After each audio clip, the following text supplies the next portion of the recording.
You're watching the Dr. Pepper Championship Drive Game of the Week.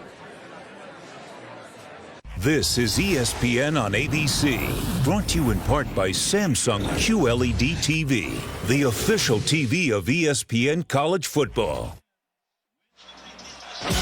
Whiteout 2016, an electric moment, a blocked field goal, scoop and score, a Penn State signature victory, sparking a Nittany Lions revival. The Buckeyes avenge that with their own frantic fourth quarter rally in the horseshoe last fall, led by J.T. Barrett. Now, tonight, Urban Meyer and Ohio State return to Hostile Valley. A whiteout. He calls it college football's ultimate test for visitors. The students, 10 cities, sprang to life, and now the energy spills inside. How will the Buckeyes offense and cool quarterback Dwayne Haskins hold up to the roar? Even Nittany Lions veterans still get goosebumps for this annual celebration of deafening unity. Because despite the James Franklin mantra, this is not another game. For Trace McSorley, it is time for tunnel vision. It is whiteout night. Ohio State, Penn State, a crucial collision in the Big Ten.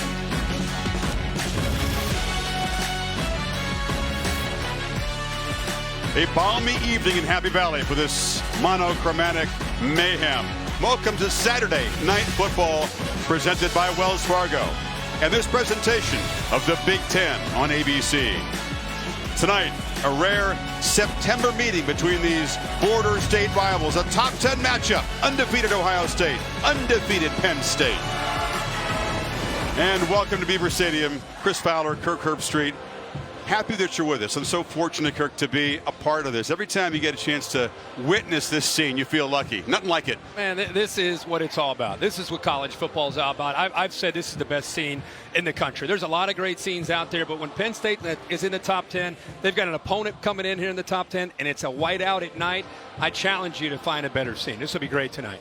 Urban Meyer brings a team that's used to meeting challenges on the road. This is his first road trip since coming off that 3-game suspension. But he is tight. He knows how tough this is going to be for his team potentially. I think he does. I think he's going to have to rely on his quarterback, Dwayne Haskins. It's been a kind of a changing of an era from J.T. Barrett, more of a runner to set up the pass. And now with Dwayne Haskins, we've seen them change their style. They've been doing a lot more, creating more space in their passing game. Look at, speaking of space, the pass protection, which will be key tonight, but they're trying to do a good job of getting the ball downfield. I think they're going to look for one-on-one opportunities to see if their receivers can make big plays. Dwayne Haskins throws as good a deep ball as any quarterback in the country. The other thing is the awareness. It's against TCU, who brought pressure. Penn State will bring pressure tonight. You can see just a flip of the wrist, lets KJ Hill adjust to it, and he wins one-on-one. This is different. The TCU game was a neutral site. This is a whiteout on the road where your offensive line can't hear the snap count or even the clap that Ohio State uses on the road.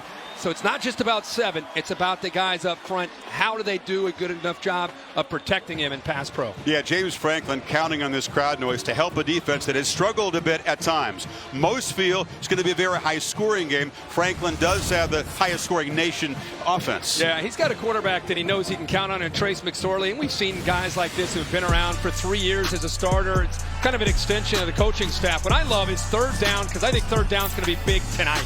Since last week against Illinois, look at his fundamentals, 2 hands on the ball, but more importantly, I think it's the awareness of where he needs to go on 3rd and 7. You can see he knows that he's got to be able to get to that yellow marker, dives there, and picks up the first down.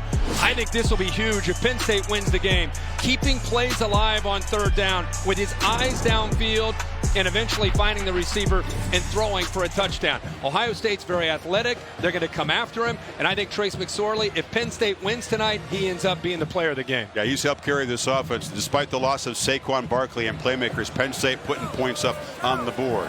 It's September, but this feels like a playoff elimination game.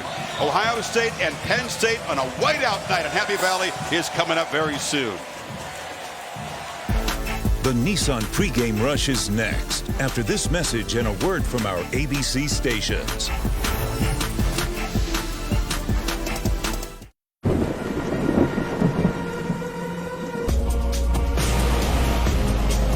It takes a Titan to lend a hand, even when their hands are full.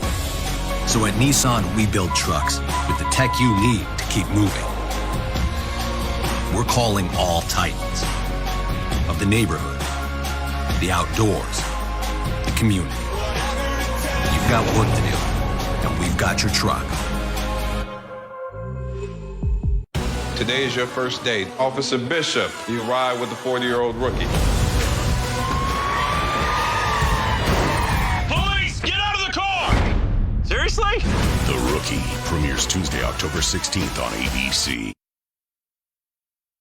He looks so happy. Behind every smile is another story. Do you think he did it because of me? We have to be there in the same way John would be. Band of dads. Band of dads. I'm just hoping someone's gonna call with an answer. I did everything and I still got cancer. Not playing by the rules anymore. You'd like her. Don't miss one of the season's best new shows. A Million Little Things, new Wednesday on ABC. Mayday! Wake up, world. There's been an explosion. A firefighter's trapped. I'm coming for you. No one goes back in the building. The structure is not sound. Open your eyes and Welcome to the studio. Kevin Agani alongside Mac Brown and Jonathan Velma. Let's start with our game of the day. It was a noon kick, and it featured Clemson in some serious trouble against Syracuse. Trevor Lawrence making his first start. And the five-star recruit, remember, Kelly Bryant left the team earlier in the week, and then he goes down. He did not come back, and now Syracuse had the lead late in this game with a minute to go. It's Travis Etienne going in, and then they shut the door with their defense, JV, right there. Defense stepped up. That was a microcosm of the whole game right there. Second half, all defense. They're the reason that they won tonight. Meanwhile, talk about the other top three teams. Alabama rolls as well as Georgia at home. Both those guys looking very good. A team not looking good is Michigan, Mac, in trouble against Northwestern. At one point down 17-0. They're only up by 4, Northwestern at the moment in the fourth quarter. All right, real quick. Our game of the season so far. What's going to be the key and the winner, Penn State, Ohio State? Both are good on offense. Ohio State has the better defense. I feel like Ohio State wins the game. Yeah, both are good on offense. Dwayne Haskins will make more plays than Trace McSorley down the field. Ohio State wins. It feels like we've dominated the conversation with quarterbacks. Is there a running back that should stand out in this game and take over? Well, I think both teams are really good in the offensive line, and both are good at running back. I'll say it. Miles Sanders. he needs to help out Trace McSorley because that defensive line is good. Speed at Ohio State boys, too, now I'm telling you. Yeah. We'll see. They can run. Be a fun game to watch. All right, we'll see you at the half. Enjoy your game. All right, guys, thank you. There are all the X's and O's, and there are the tangibles, and then there's all of this.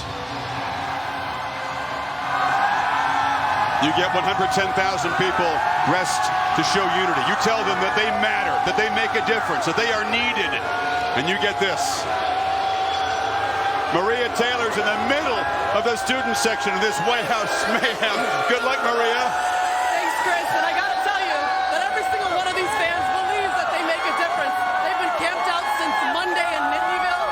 When 5:30 the gates open, they were the first ones down here, and they're going to be screaming the entire game because they believe they'll be the X factor against Ohio State, guys. The Buckeyes have made their entrance, and here come the Lions.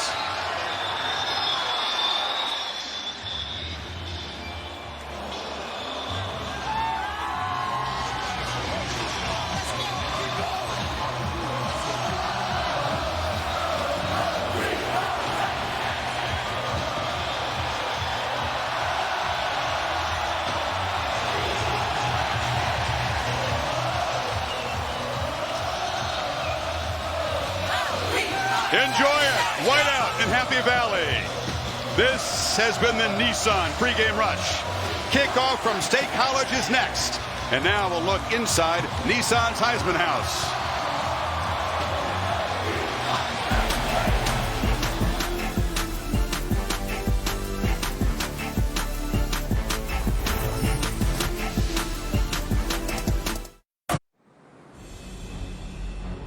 Some games require background. This game does not. You walk in a team meeting and say, hey, just another game? Not another game. This game is history. From the hat to the pants. Get to the ball, let's go! From Pace and George. Is gone! To Warner and Carter. From 1912 to tonight. Here in the world's third largest stadium, the third act of an incredible 3-year drama. Pick is up and blocked. Touchdown, Penn State! This game isn't cute. I want it to be the most difficult environment in the history of college football. This is the Big Ten on its biggest stage. The game determines our entire season. Don't let that team stand in the way! Welcome back to the past on Saturday Night Football. We have the ingredients of another instant classic. Let's get Urban Meyer's pre-kickoff comments. Tom Rinaldi joined us tonight on the Ohio State sideline. What do you most need to see from your quarterback that lets you know he's going to handle this atmosphere? Hey, he's a pretty cool character. You know, things don't rattle. The thing that's going to be so key is the offense line's got to protect him. You protect him, he'll be fine. Good luck to you tonight. Thanks. Chris? Thank you, Tom. More from Urban than we expected in that situation, Kurt. Penn State won the toss. They want the football right away. Yeah.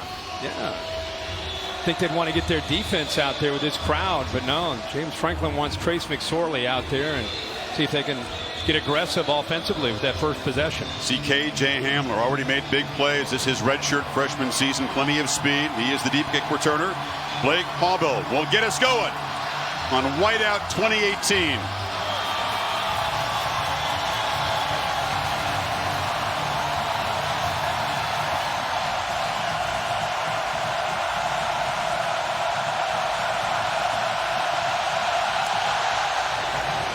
The kicker's returnable.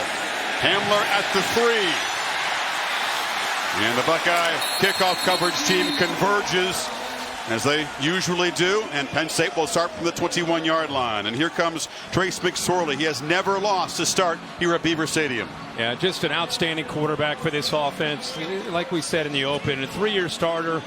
And they run so many run-pass options that it basically gives the offense to chalk last. An opportunity to see the defense, late movement, either hand it off or throw it. We'll talk about that throughout the broadcast. Miles Sanders not wearing 24, wearing number 8 to honor injured tailback Mark Allen tonight.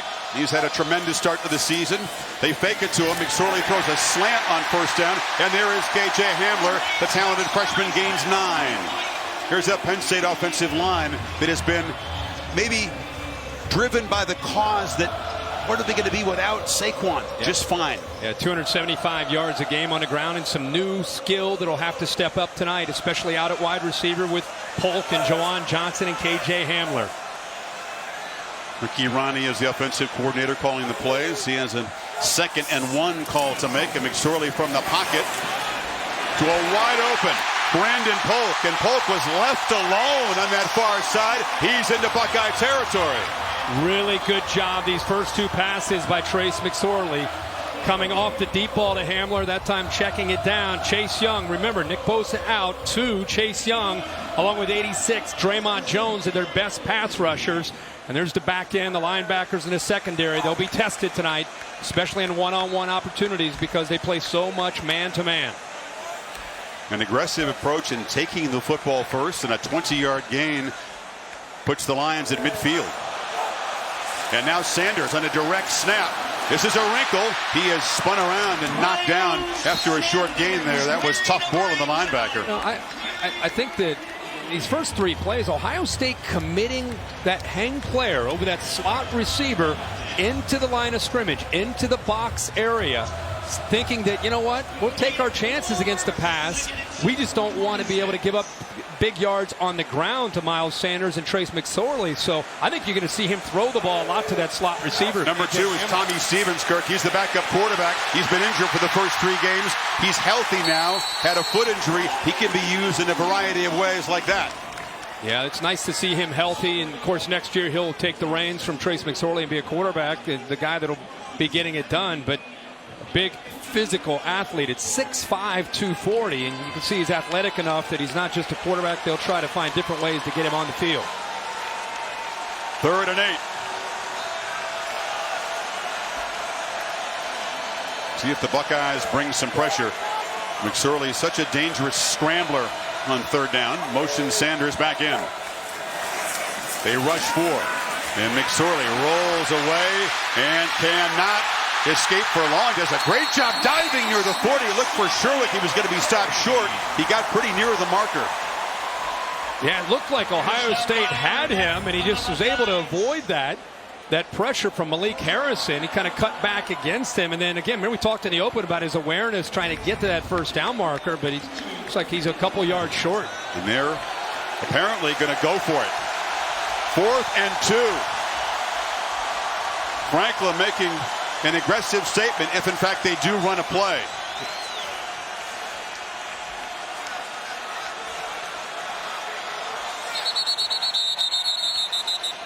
And now Ohio State will spend a timeout. Maybe that decision to go for it caught them a bit off guard. They wanted to take a look at the formation. So Penn State, with all this whiteout enthusiasm, trying to prolong the march. 4th down when you come back. After Ohio State's timeout, Penn State's offense is back on the field. 4th and 2. An early apparent gamble by James Franklin if in fact they run a play here.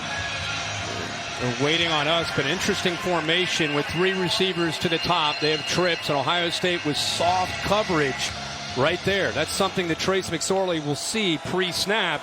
A lot of times you just try to get a receiver out there on a bubble. See if he tries to attack left with such soft coverage from the safety Isaiah Pryor.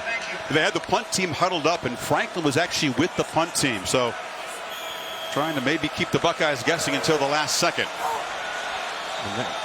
Be shocked if he doesn't go left here with the defensive alignment.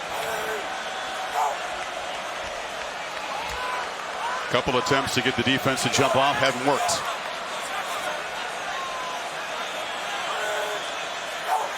And they run the play. And McSorley gives it to Sanders, who muscles near the marker. The spot is crucial. It's right at the 40. Tough Borland read that quickly and got into the backfield. But how about Miles Sanders putting his left foot into the ground and cut back against him? First down. Watch the linebacker get upfield right there. He forces him back inside, but then he's able to get just enough to pick up that first down. Good recognition by Tough Borland, but just better job by Miles Sanders of that extra effort to get the yards. Stevens back in the game to the left of McSorley. Aggressive approach and an early gamble pays off. And plenty of wrinkles already from this Penn State offense. This is Stevens, and the backup quarterback shows that powerful frame that you mentioned. Malik Harrison, they'll bet him for a short game. I'd love to see that again. I mean, that's a quarterback. That's a quarterback running over a linebacker, one of the more physical linebackers in the Big Ten. Watch 39 come off the block right here. Bang! Quarterback runs right over top of him. And this McSorley fakes, and they're swarming him all over the quarterback. Drop him for a yard loss. That was Borland and Cooper. They've got their eyes on Trace McSorley. In fact, Tough Borland on that play, he didn't bite at all on the fake there to Miles Sanders. They had a couple defensive linemen assigned, the other linebacker, Pete Warner, assigned, but Tough Borland right away, like a spy, just a beeline right after Trace McSorley. So now 3rd and 9, 6 consecutive runs after 2 completed passes to start the game. Sanders was in the slot, now motions back. Buckeyes bring pressure. They pick it up, and McSorley delivers incomplete over the middle. Tried to get the ball to Juwan Johnson, and it's 4th down. Ohio State sat with their linebacker here, Pete Warner, right in the middle. Just kind of takes away Juwan Johnson early, and by the time he sees him, it's a tough throw for Trace McSorley on the run. And even if Juwan Johnson makes that catch, he's still going to be short of the first down. Ohio State turning up the pressure there on 3rd and long. Physical receiver, but Johnson has had problems with drops in the first 4 games. So KJ Hill back to receive the punt of Blake Gillikin.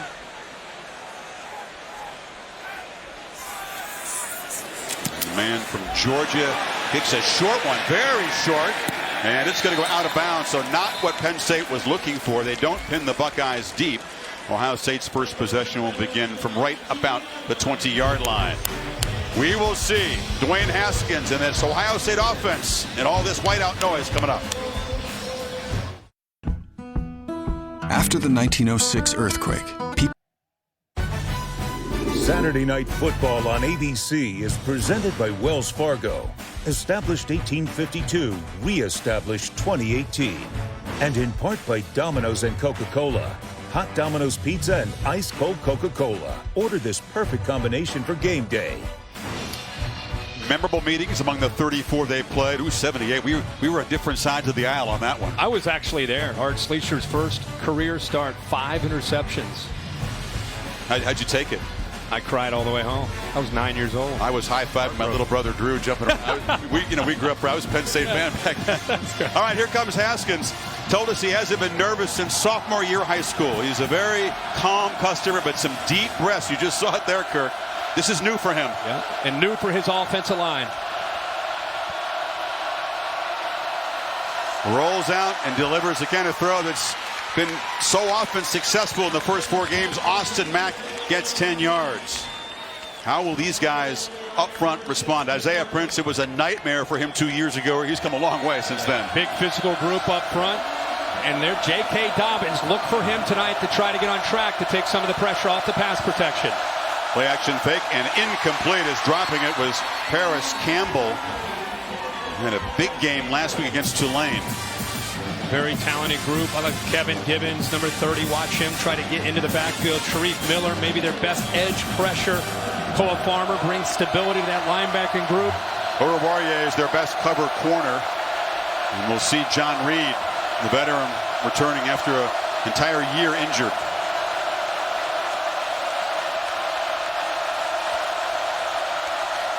That's a penalty on Ohio State there. It was a problem 2 years ago. 4 false starts on this offensive line.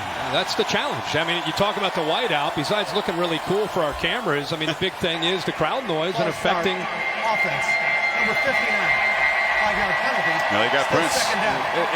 Honestly, it's a big factor. You try to simulate it the best you can with crowd noise, but until you get out here, it's just very, very different. Ohio State uses either the clap from the quarterback that's very piercing, or they'll use the center's head where he kind of looks up, and then it's 1001, and then the snap. Haskins pats the ball, not known for his scrambling ability, gets 5 yards back to the 30, hit hard by Cam Brown. It's one of the few times really all year we've seen Dwayne Haskins have to move off of his head side of his helmet very and see grass on his helmet. I mean, he's been throwing 7-on-7 in these first 4 weeks, and we knew coming in he's going to actually get his uniform a little bit dirty and his helmet with some grass on it. It's 3rd and 10. Lions bring pressure. It's a screen. Campbell in traffic is going to be stopped right there, short of the first down by Sharif Miller. Robert Windsor in the middle does a good job. Dwayne Haskins would like a little bit more time to sell this, but because of the pressure up the middle from Windsor, he had to get the ball out there in a hurry. See Brent Pry deciding to dial up the pressure and bring in their dime package to get a lot of speed on the field. And again, like Ohio State's defense, they get the Ohio State offense off the field. We've seen the crowd already play a part with that 5-yard penalty to really stall their momentum. So Drew Chrisman to punt. DeAndre Tompkins for Penn State standing at the 20. A deliberate delivery from Chrisman. A high kick. Fair caught back at the 22-yard line. Penn State may see that and think they can come after one later tonight. So the second possession for McSorley. They moved it 40 yards before punting the first time.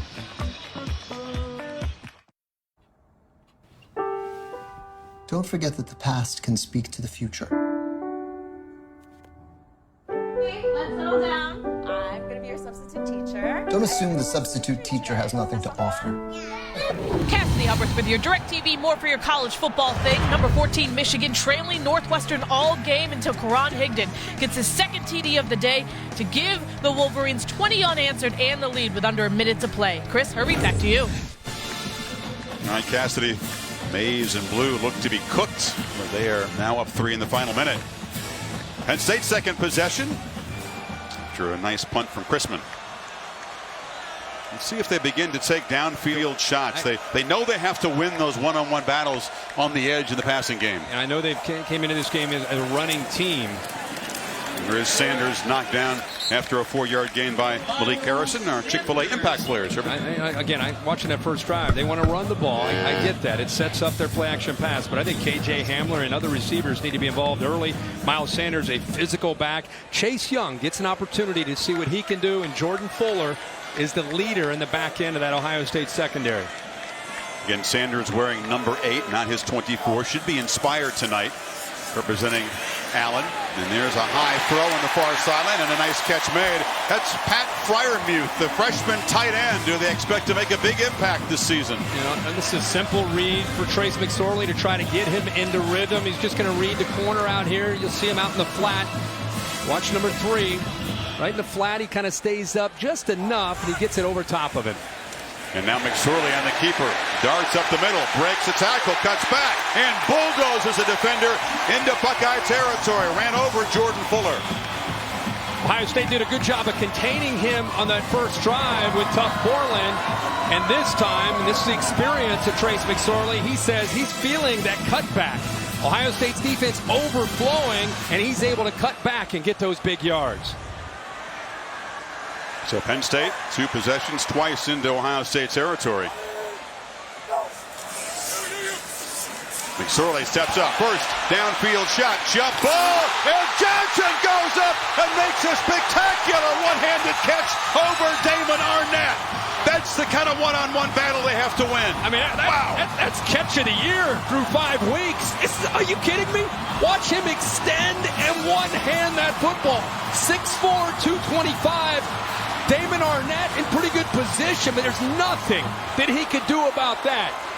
That is a big receiver going up and making a play with one hand. Absolutely contender for catch of the year. Odell Beckham style.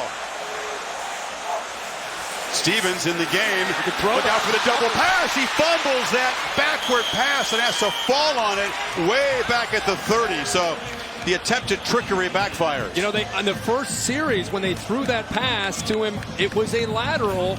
I'm sure they were looking to see how Ohio State would respond to that and set up this play. They're clearly trying to draw the Ohio State defense to him and then let him throw. I asked him, you know, do you worry that this guy hasn't played all year? Will he be rusty? Or throwing him into a big situation, asking him to play a lot of roles. Didn't look sharp on that play. I think there he just got anxious. He peeked ahead. He had an open man downfield if he caught it. Lost 13, so 2nd and 23. It's a sideline route. Again, it's Johnson. They get some of the yards back. Johnson, who dropped an easy one in the first series, made that spectacular catch a moment ago. And they have featured him early. He's a difficult matchup for Ohio State, not only because of the way he went up and made a play, but it's 6'4" and 225 pounds. And with the loss of some of the receivers and the tight end Mike Gesicki, you know, the baton has been handed to him as a leader of those wide receivers. He's making plays like that. That's a great way to show that leadership. But then disastrous loss on first down sets up a 3rd and 16. It's a short sideline route, and it's Johnson again making the catch. He's far short of the marker. Okudah defended. It sets up a more makeable field goal attempt now for the true freshman kicker, Jake Pinniger. You know, and with a route like that, boy, that's pretty good coverage there. In fact, great coverage by Okudah, but good concentration. A route like that, that's exactly what you're trying to do, is just get a little bit closer and give your kicker a better chance of making his field goal to give you the lead here in this first quarter. Pinniger 1 of 3 in his young career. He missed a couple of them in a very sloppy field, Heinz Field, in the big route of Pittsburgh. This from 34 yards. I think the true freshman's heart is pounding right now. And it's up and just got it inside the upright. So Penn State moves it 63 yards. The spectacular one-handed grab by Johnson sets up the field goal.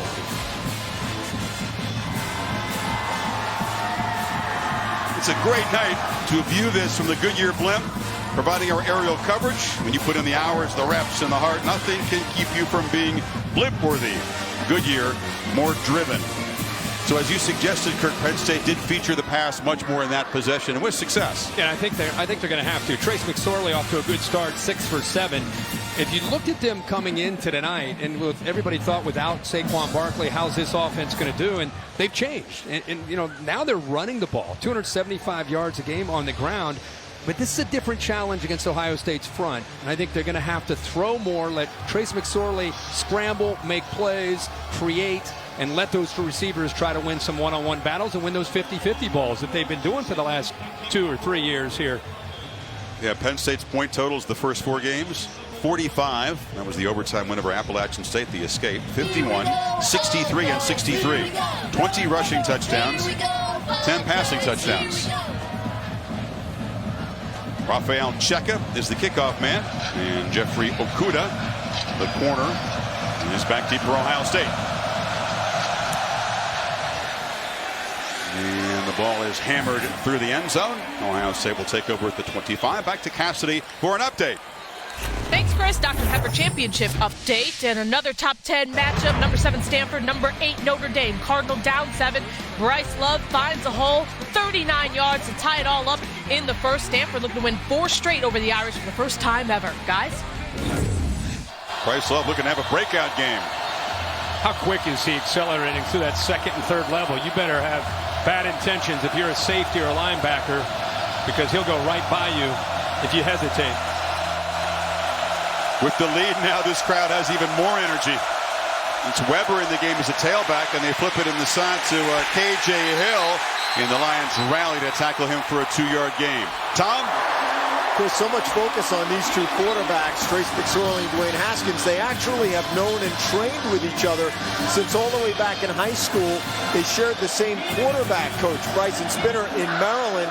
They threw together. They ran sprints together. Haskins said he was looking forward to this game, partially because it'd be the first time he's able to share the field with McSorley in a game. We'll see how that plays out. Well, the Lions swarm. It's a blitz, and they knock Weber down at the line of scrimmage. Well, they're moving around their linebackers. They are crowding the line of scrimmage. You'll see Parsons right here actually moves off to the right, but they've got Cam Brown, all the linebackers anticipating the possibility of a run, and they blew that up right at the line of scrimmage, shooting their gaps. 3rd and 7. It's where you wonder about the offensive tackles not being able to hear that snap count. They're going off the center's head, the lineman. Empty backfield. Haskins gets good protection, but it's incomplete. Tried to find Hill on a slant. John Reed defended. 3 and out. John Reed is a veteran coming off of an injury. Took him out of last year.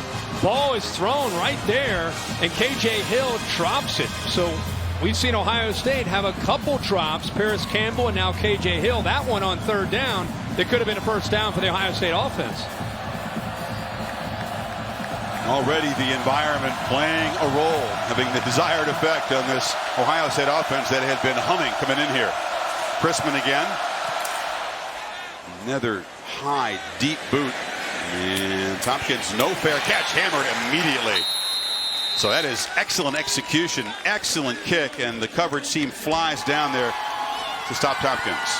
Well, this season, the Taco Bell celebrating student sections and passionate fans like these, awarding the best student section of the year. Can you hear me? The Penn State Lions student section certainly on the watch list. I say go to ESPN.com/Taco Bell. Hey, see how your school competes. You know, we see this whiteout once a year. It's so much fun, Chris.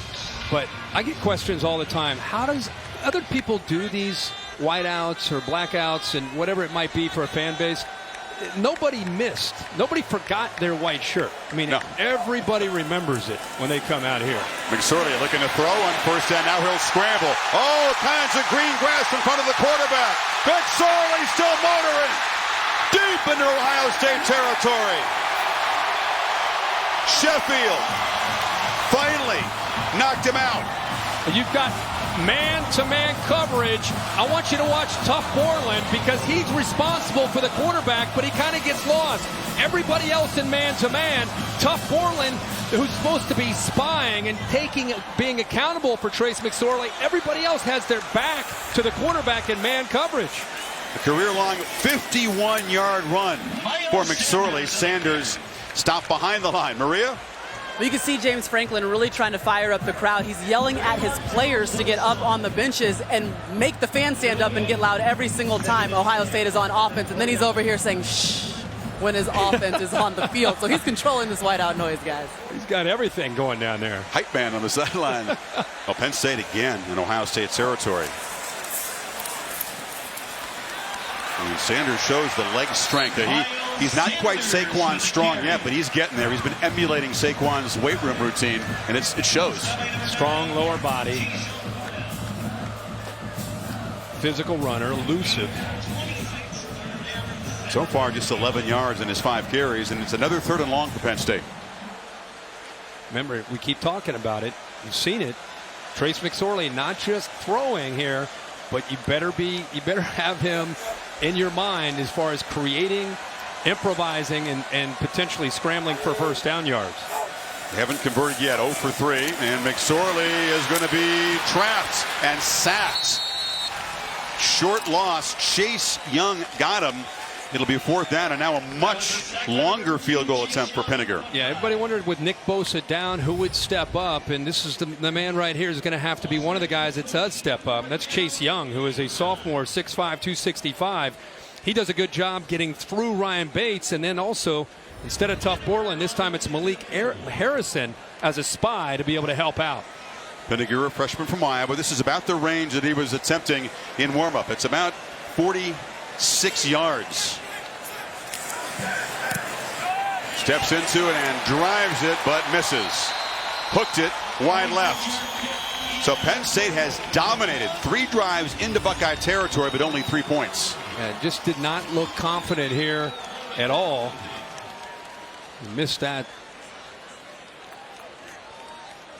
Yeah, he's a guy that he kicked a 52-yarder in high school. That was last year, but when you come off that tee and you kick it off the grass, it's a whole different deal in college. Yeah, I don't even think, I mean, as soon as he hit the ball, I don't think he felt good about it. He just missed that left in a big way. Ohio State catches a break. They've got nothing going. 23 total yards for Ohio State, but still down only 3, approaching the end of the first quarter. Dobbins running wide, chased, and dropped for a loss as that Penn State defense looks like a different unit tonight.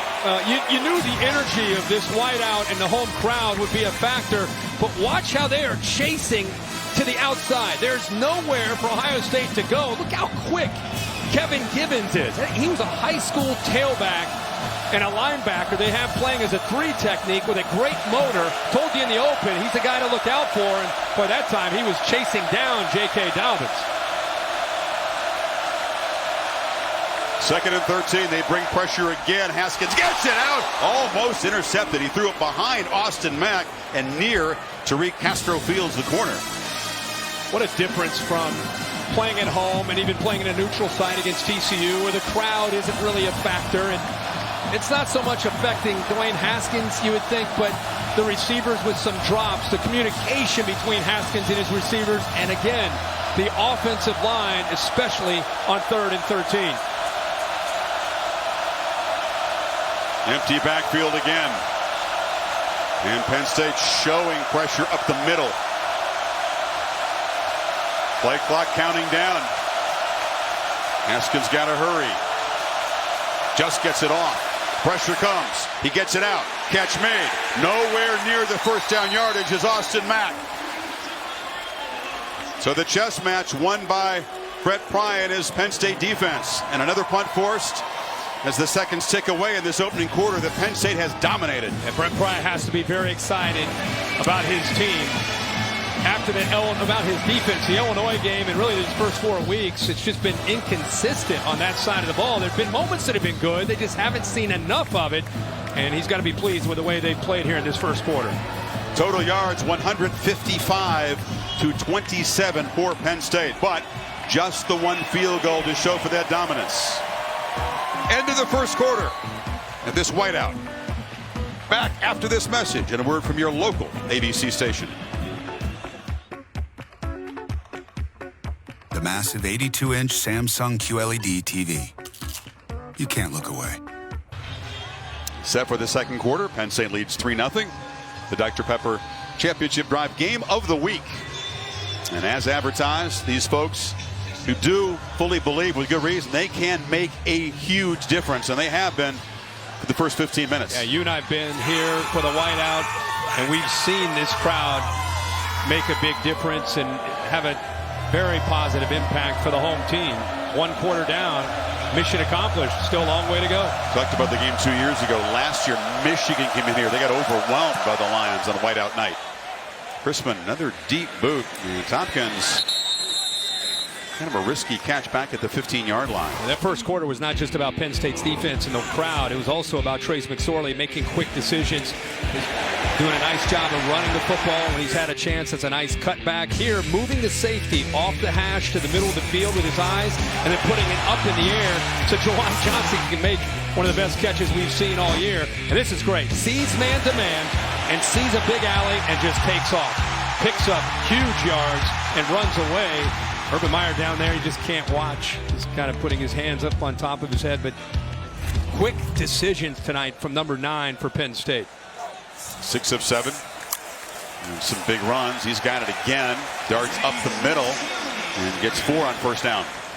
So he does such, I mean, that split-second decision. Defensive end, Jonathan Cooper collapses down, and you're thinking, man, did he hand that off? Did he pull it out? He's reading Cooper, and because Cooper ended up taking away Miles Sanders, he quickly pulls it out. Instead of a loss, he picks up positive yards. That's the thing that I love about him that gets overlooked. It's not the big spectacular play. It's avoiding those negative plays and picking up 3 or 4 yards like that. Play action, they pitch it far side. Losing his footing over there was Hamler as he tried to cut upfield, and Isaiah Pryor, the safety, stopped him. 3rd and long again. Ohio State trying to dial up some pressure with Greg Schiano, the defensive coordinator. Brought Malik Harrison on a blitz and trying to get the ball out of the hands of Trace McSorley, putting their corners and safeties on islands when they do that. Good play by Isaiah Pryor to be out there. Neither side has converted on 3rd down yet. Penn State did get the 4th down conversion. He needs 6 here.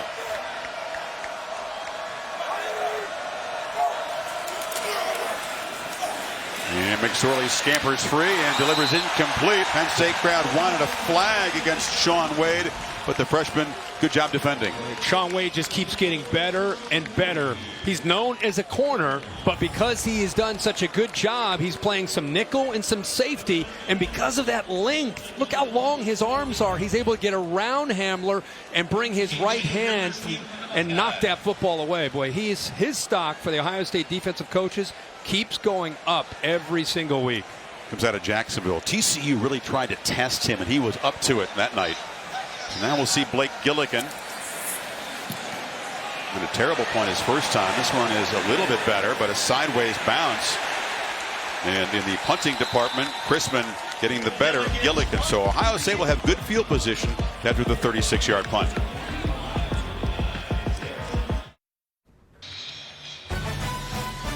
There's that College Football Playoff National Championship Trophy presented by Dr. Pepper, which will be earned on the field January 7th in the Bay Area. Semifinals on the 29th of December in Arlington and in Miami. Winner of this game figures to be tracking toward that, at least very much in the mix. You know, Ohio State this year has had a lot of success with Dwayne Haskins obviously throwing. And you wonder, because of these conditions, if they've gone away from the running game too early. Mike Weber 1 carry, J.K. Dobbins 1 carry, really not being able to get their running game on track at all. The only 3 running plays so far, period. And they do hand off on cue. Weber, a nice gain. He gets near first down yardage. Tom? Chris, we've talked so often about the noise level here. A play like that will help quiet this crowd. But all week long, the Buckeyes practice with what they called noise periods, where they brought in extra speakers, the decibels approaching just below the pain threshold. Meyer said all those speakers would have to be replaced starting next week. That's how loud they tried to play it. You still can't simulate it, Chris. I'll tell you that from down here. It's no fun in practice, I'll tell you that. Haskins from the pocket delivers, deflected and intercepted. Picked off there by Taylor, and Garrett Taylor has a convoy. Can they chase him down from behind? They do at the 30. Just the 2nd pick this year for Haskins.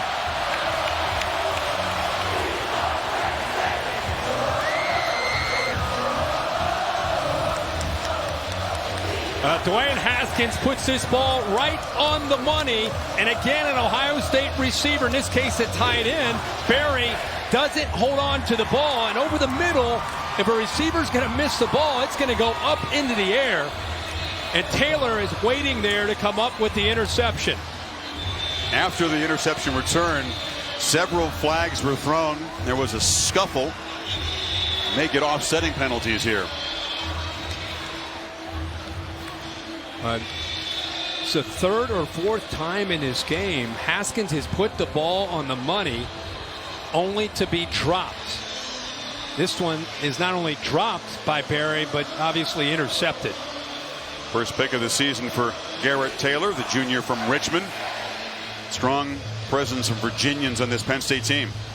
Taking a while to sort this one out. There was the scuffle after the interception return.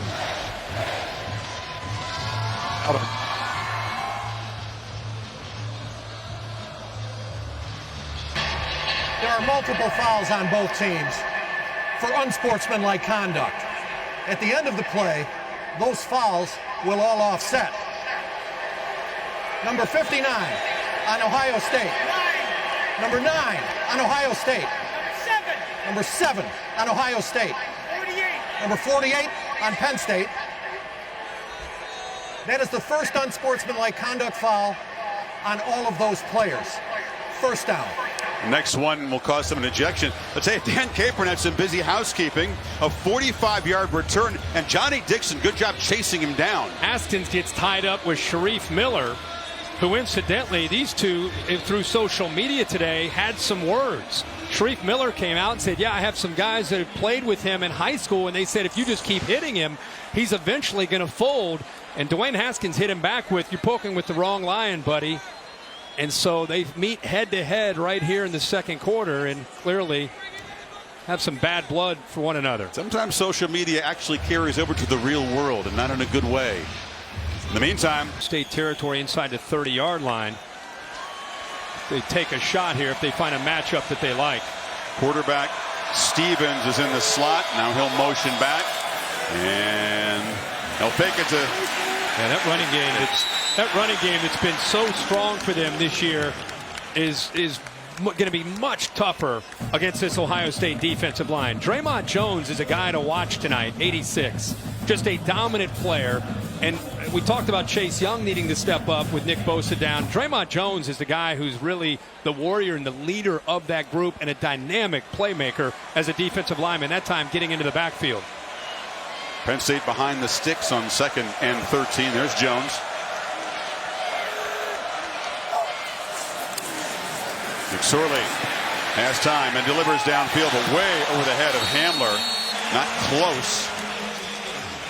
So 3rd and 13. Trace McSorley does so many things well, and I love right away he comes over to Brandon Polk and telling him, who, by the way, they played high school ball together from the same high school, but telling him right away the adjustment. But most teams that play Trace McSorley say that we got to keep him in the pocket. He can throw the ball, but let's make him prove that he can throw the ball from the pocket as opposed to running around improvising. They're not really in field goal range here, and now Sanders motions back in. Direct snap. They fake it to McSorley. Can Sanders make a miss? Slips as he tries to cut toward the marker. That cost him a chance at the first down. I think he may have had it. I mean, you had a defensive end, Jonathan Cooper, coming over. But because of the block by Juwan Johnson downfield, I think at the very least he lowers his shoulder. He's got a really good shot at picking up that first down. We were down on the field before the game, and I don't know about how you felt, but it did feel slick. The field felt slick, so I'm not surprised to see some of these players losing their footing. They've had rain here all week. So already a busy game for Penninger, who made it from 34, missed it from 46.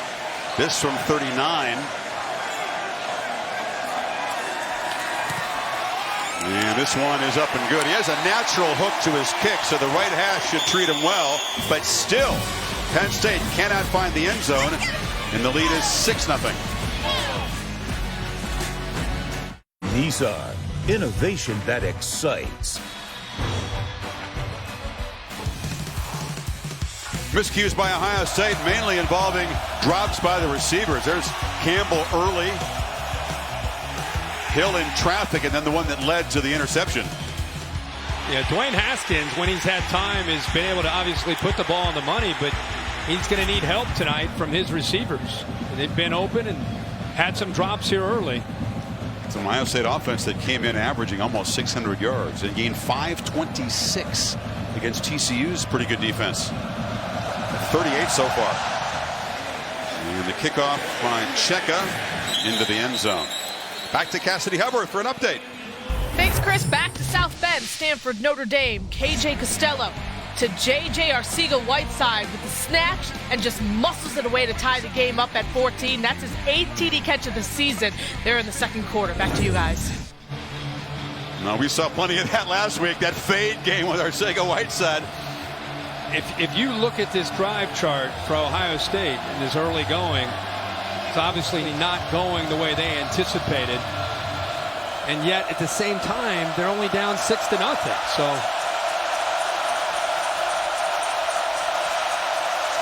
Dobbins cuts it back and follows the blocker into traffic. That drive chart you talked about. 3 punts and then the pick. And a total of 44 yards. They've only run 13 plays. Half the amount that Penn State's run so far. 44 yards, Penn State with 166. Dobbins has it again, and he hammers for a short gain. It'll be third and about 2.5. Brent Pry leaves and feeding off at his crowd and turning his defense loose. This is a defense that last week at times could not stop Illinois from running the ball. Not once this year has Penn State stopped an opponent 3rd and 2 or less. And Ohio State's been perfect this season converting these. And they still are as J.K. hammers for a first down. It's not an imposing short yardage defense, Penn State. No, and it's a really good push from Michael Jordan, the center for Ohio State, who played left guard the last couple years and has moved to center this year with Billy Price moving on to the NFL. Boy, he got a great push to open that right up the middle. And so far, no problem with the snaps and all this noise. Remember, he had a bunch of low snaps against TCU. That time, Penn State converges, and it takes everything he's got for Dobbins to gain a couple. Boy, this defensive line is playing with some enthusiasm. That time, Antonio Shelton, who's from Westerville, Ohio. Watch him collapse inside and just do a really good job of getting inside of Thayer Munford. That play just didn't have a chance because of the quickness of Shelton. He's a bigger guy than their starters at 310 pounds. Haskins slings it and misfires. Look for McLaurin, a rare inaccurate pass by number 7. 3rd and 8.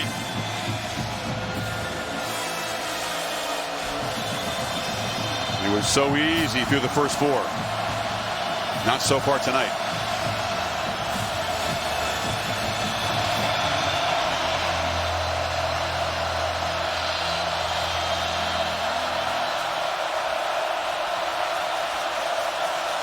Penn State rushes 4. Haskins flushed, chased, and delivers incomplete. That's the book on Haskins. If you can flush him out, get in his face, the accuracy comes down. Really good job here by Penn State, being able to move some people around up front. Watch the movement, able to get off blocks, forcing Haskins, as you said, off his spot. That's their whole thing. It's not about sacks, just affecting him, getting him off his spot, and taking away his chance to throw an accurate ball. Yetur Gross-Matos came off the edge there. Now the Penn State player who is down on the field is John Reed, the veteran who missed all of last year with an injury and has finally worked his way back. You know, sometimes you get healthy physically, but mentally you don't know if you're back. And he got the start tonight, and they're attending to him. Wow, Kirk. I mean, you said it. The environment was going to be the big challenge. And look at those numbers for that Ohio State offense so far. Yeah, I mean, you knew it would be a challenge. It is for anybody that comes in. We've talked about this being one of the most difficult places to play. But what's interesting is Ohio State's offense has been executing flawlessly all year. The matchup was the Ohio State offensive line and the receivers around Haskins against this defense. And so far, you got to give Penn State a lot of credit. They've mixed up their looks, caused a lot of confusion, and done a very good job of keeping the pressure on Haskins and the Ohio State offense. Teammates will like to see that John Reed was able to walk off. Chrisman, who has actually punted extremely well, has kept Penn State at bay as best he can, but it's been busy for the Ohio State punters so far.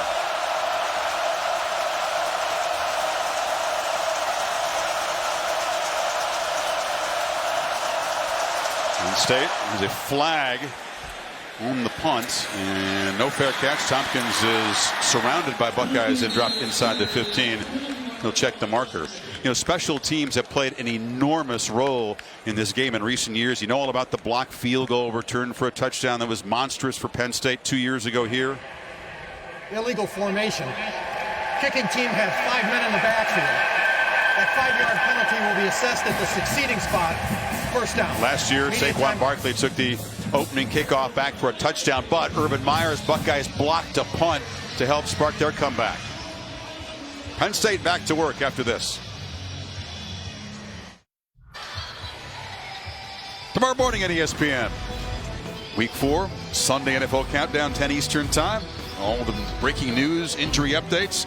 Take a look at Baker Mayfield's first start at Oakland, and his Heisman brother, Johnny Manziel, I'm told, rolled him a letter in the that start. All those rookie quarterbacks starting. It's funny how everybody's on Baker now.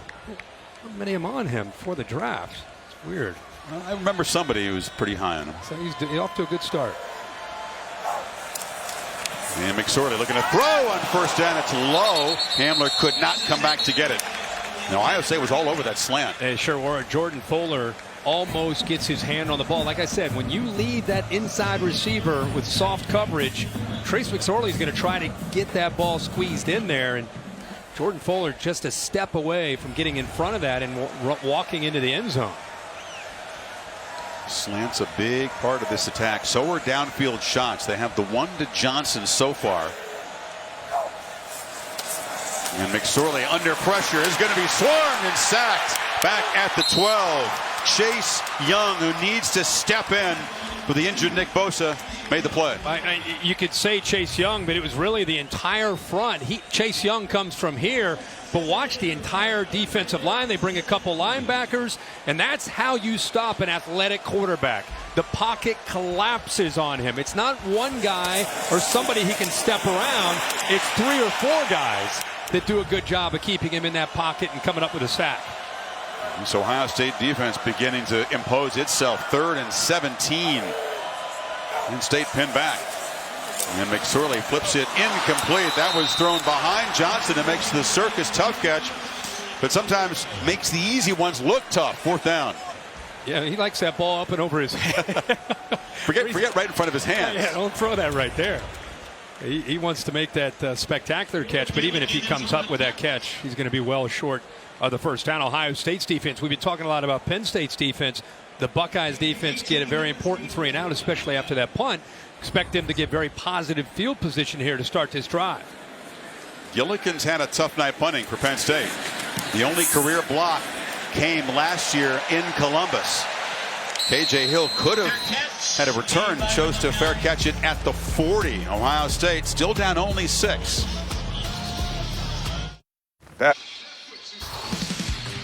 This Penn State defensive line has had a heck of a first half, shooting gaps and being able to get penetration. When Ohio State's tried to run the ball, it's been tough. Antonio Shelton, who's again from the Columbus area in Westerville, and they got pressure the last time the Buckeyes had the ball. Some confusion and just good effort up front by Gross Matos in getting after Dwayne Haskins. So the Penn State defense has really been starting slowly. They've been tremendous after halftime. Haven't allowed more than 7 points the last 3 games combined, but tonight a fast start for that unit. Weber able to bounce out of a tackle and spin for a short gain. The concern was, would they be too hyped up, Kirk, and all this noise, all this emotion that's there supporting them? Would they get out of their lane? Would they make mental mistakes? Certainly hasn't happened. No, not at all. They've been locked in. You're right. Sometimes you play with emotion, and sometimes you get too geeked up, and you do lose your responsibilities, and you play undisciplined. It's not been the case at all. Haskins flips it incomplete. Weber was well covered there by Gross Matos. Maria, what do you have? Well, right now on the sideline, you can see the Penn State defense is very confident. Brett Pry, defensive coordinator, telling his team, right now we're just playing harder than they are, but finish every single play. We have more takeaways in us. You know, Maria, they knew coming into tonight it would be different than the first 4 games where they haven't had this kind of energy. When you have this kind of energy, the obvious area that it impacts is the defense because they play with a whole different level of enthusiasm. Empty backfield on 3rd and 8. Haskins tries to escape, and he is not going to be able to. Not very speedy when he gets outside the pocket. Robert Windsor and the freshman Micah Parsons chased him down. 4th down again. And Sharif Miller got in there at the end. See, this is not Dwayne Haskins' game. Penn State wants to move him off his spot. That's exactly what they were able to do. He's 6'3", 215 pounds, and he's not necessarily the most mobile guy.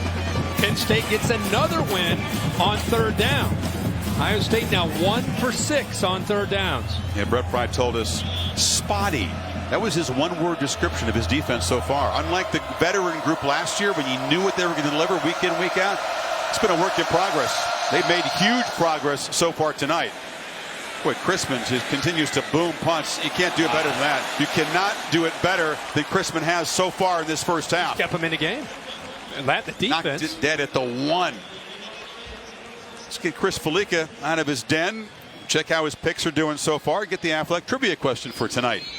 We had a great one. At one point, UConn led 7-0. I won't say who scored the final 49 points in the game. But for tonight's trivia question, 9th time that Ohio State and Penn State have met as top 10 opponents. It's a lot, but it's not the most. Which 2 teams have met the most often as top 10 opponents? Would Ohio State, Michigan come to mind? Yeah, or Nebraska, Oklahoma. Good guess. Got to be careful here. McSorley back in the end zone of the shotgun as Chrisman has pinned them deep. They have struggled in recent series. McSorley from the end zone delivers incomplete. It was low. They're really trying to get the ball to Hamler, but is he forcing it too much to him? Well, and not only trying to get the ball to him, he's back there. You're in that end zone, and it's 1,001, 1,002, 1,003. He wasn't close to getting sacked, but anytime you're back in your own end zone and you're waiting and waiting and waiting, that's always a dangerous thing, especially with those offensive linemen trying to make blocks in the end zone. They're holding to safety. McSorley, he's 0 for his last 5, gets it to Sanders, who just couldn't escape the tackle of Young. They've looked for Hamler 6 times. He had a linebacker right on that time, but he's only caught 2. I keep thinking they're trying to get him the ball a little bit quicker just because Ohio State hasn't put, a lot of times they haven't had anybody walked out over top of him. This time they do with Sean Wade on this 3rd down. 0 for 7 on 3rd down. It's like Malik Harrison across from McSorley could spy on him in case of the scramble. You see number 39 right over the center. He's kind of showing blitz, but he could back out of that. Play clock winding down. McSorley from the goal line, slant, and there's Hamler, the speedy freshman. They'll never catch him. KJ Hamler, touchdown. Welcome to college football.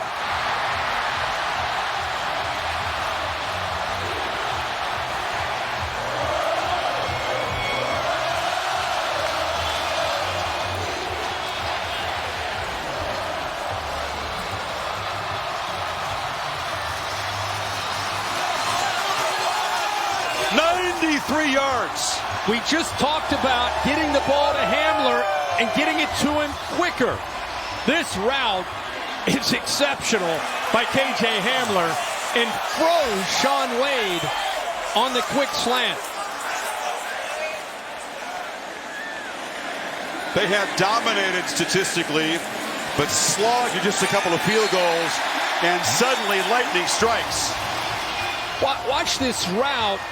And he at the top of the route, he gives him a step to the left. Now to our right, it froze Sean Wade, and with the 2 linebackers blitzing, it makes it easy for a throwing lane for Trace McSorley. So the 2 linebackers blitzed on 3rd down. A nice quick slant where Sean Wade is frozen, gets separation, and the ball's low, but Hamler's able to go down and get it. And as Chris said, when Hamler gets out in the open, there aren't very many people that are going to be able to catch up to him. 5'9", they list him. He's not 5'9". 173 pounds, but he is speedy. He redshirted last year because he ripped up an ACL. He was so frustrated to sit out all last year. He was a wizard, though, on the scout team, and now you see why. Oh, they lost so many good receivers over the last couple years. Somebody needs to become that next guy. His parents up in the stands, part of this whiteout, are fired up. Latanya Gooding is his parent. His mom has made some rap videos. She salutes KJ's birthday, 18 and 19 birthdays, with these videos that she sent him, and then he posted them, and she's become kind of a minor celebrity. Maria will have more on that, but Hamler, they've been targeting him, not successfully until that play, and you see why. So now Haskins in this offense, it was tough enough, but now this crowd will really get cranked up. Checkup. Forget about it. Going to be many kick returns first. We told you about there's a flag down, and we'll check the kick. It was back at the line of scrimmage, so maybe the Lions got a little eager. Talked about the rap video that really brought KJ to tears. We'll give you a taste of that after Don Capron does his business here. It will be assessed from the succeeding spot. First down.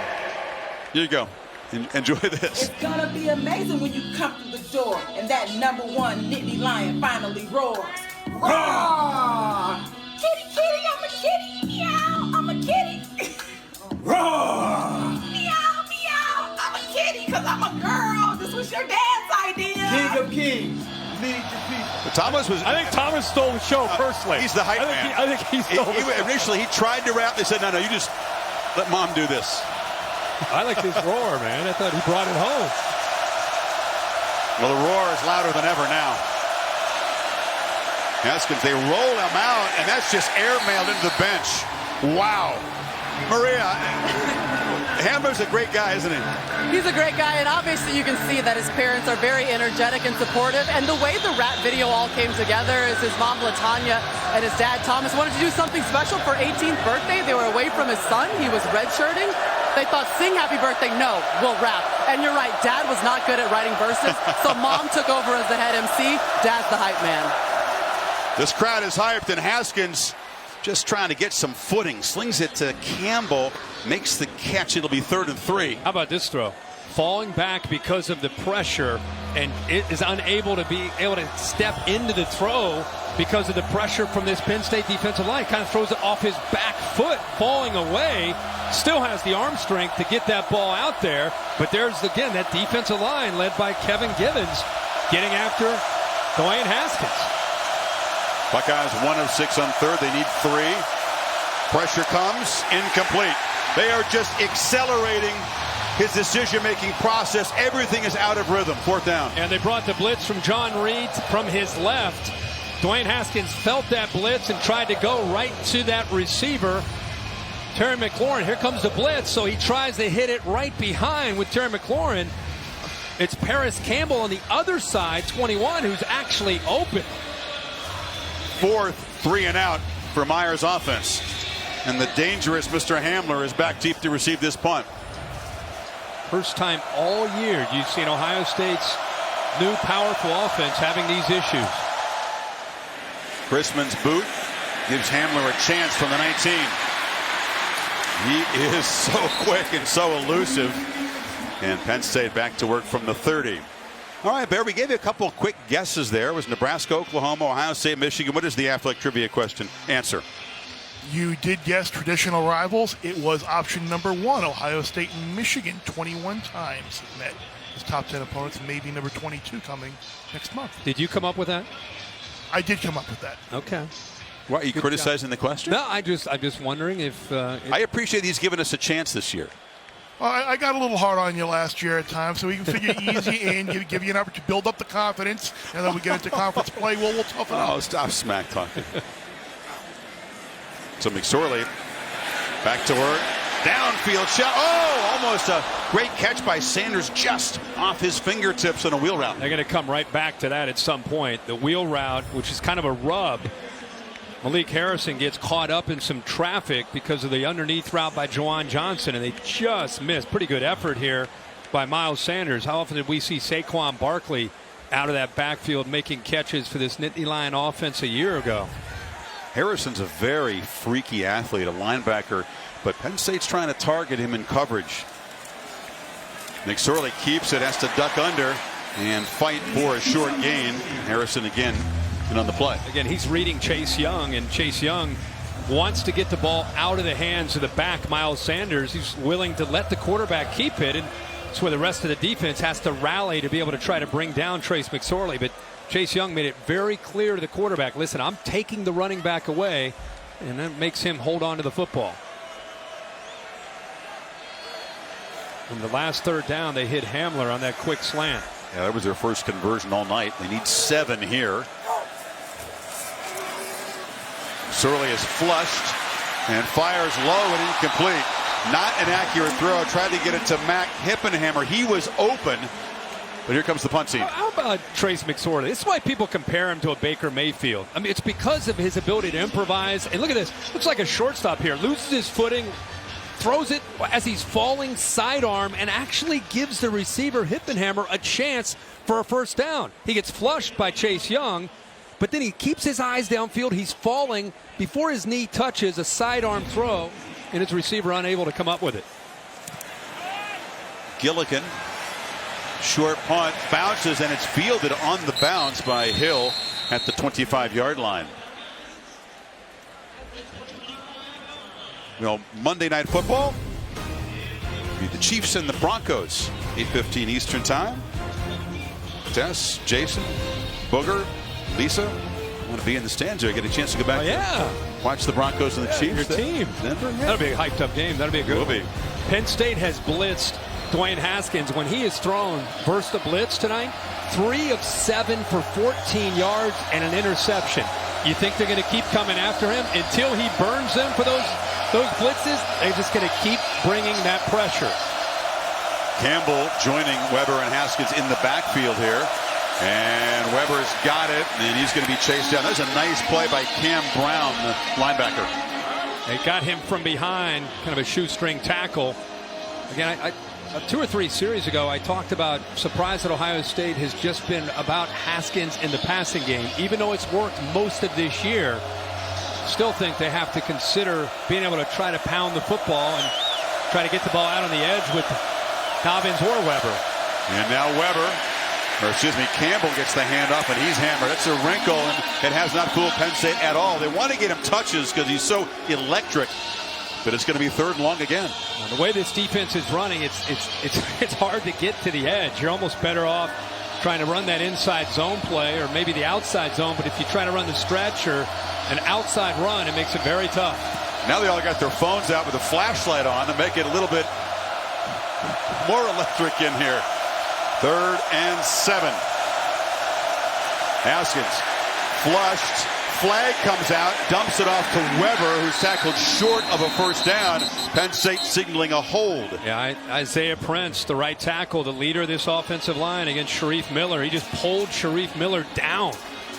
Pulled him down by it looked like by a T-shirt. Figured to decline this. Holding offense, number 59. That penalty is declined, and it brings up 4th down. We are seeing a different Dwayne Haskins tonight, Kirk.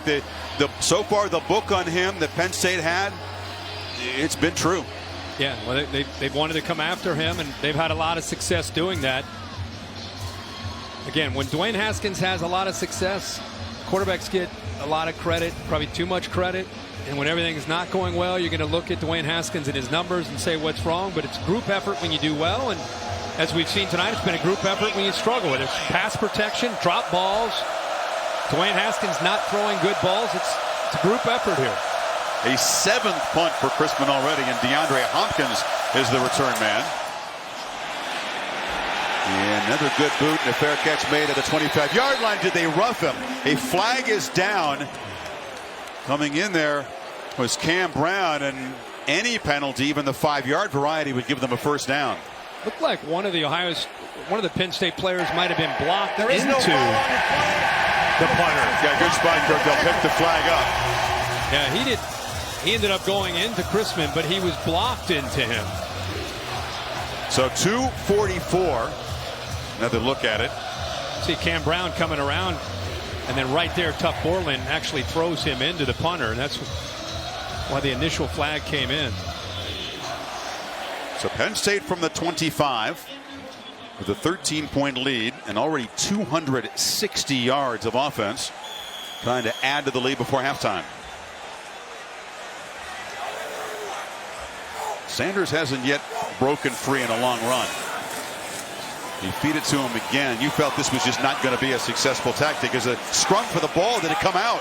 Tough Borland is down there in the bottom of the pile. The ball came out early, right at the exchange. Tough Borland looked like he hit him. Looks like Draymond Jones is at the bottom of the pile with the ball. They're still discussing. Yeah, I think Tough Borland knocked that ball out.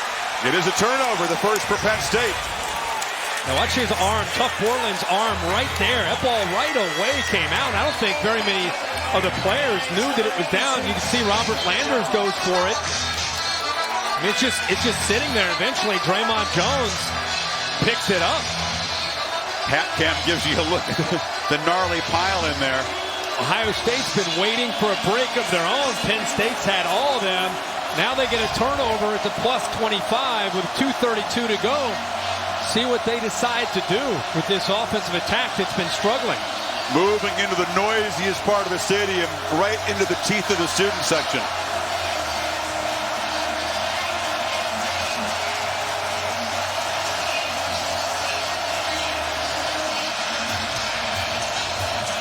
Penn State's defense has been brilliant in the first half. This is its biggest test so far.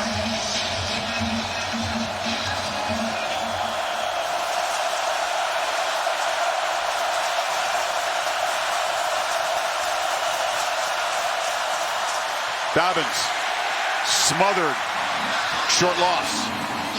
I mean, you could talk about should they run, should they throw, but when you're losing the battle at the line of scrimmage as badly as Ohio State is, it's really difficult to dial up ball plays when it's been so one-sided up front. The only answer, I mean, you're trying to run, there's nowhere to go.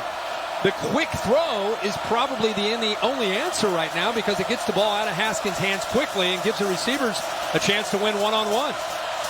Penn State shows pressure again. Haskins backpedals and flips. Dobbins on a screen, has blockers. Dobbins in the clear, in the end zone.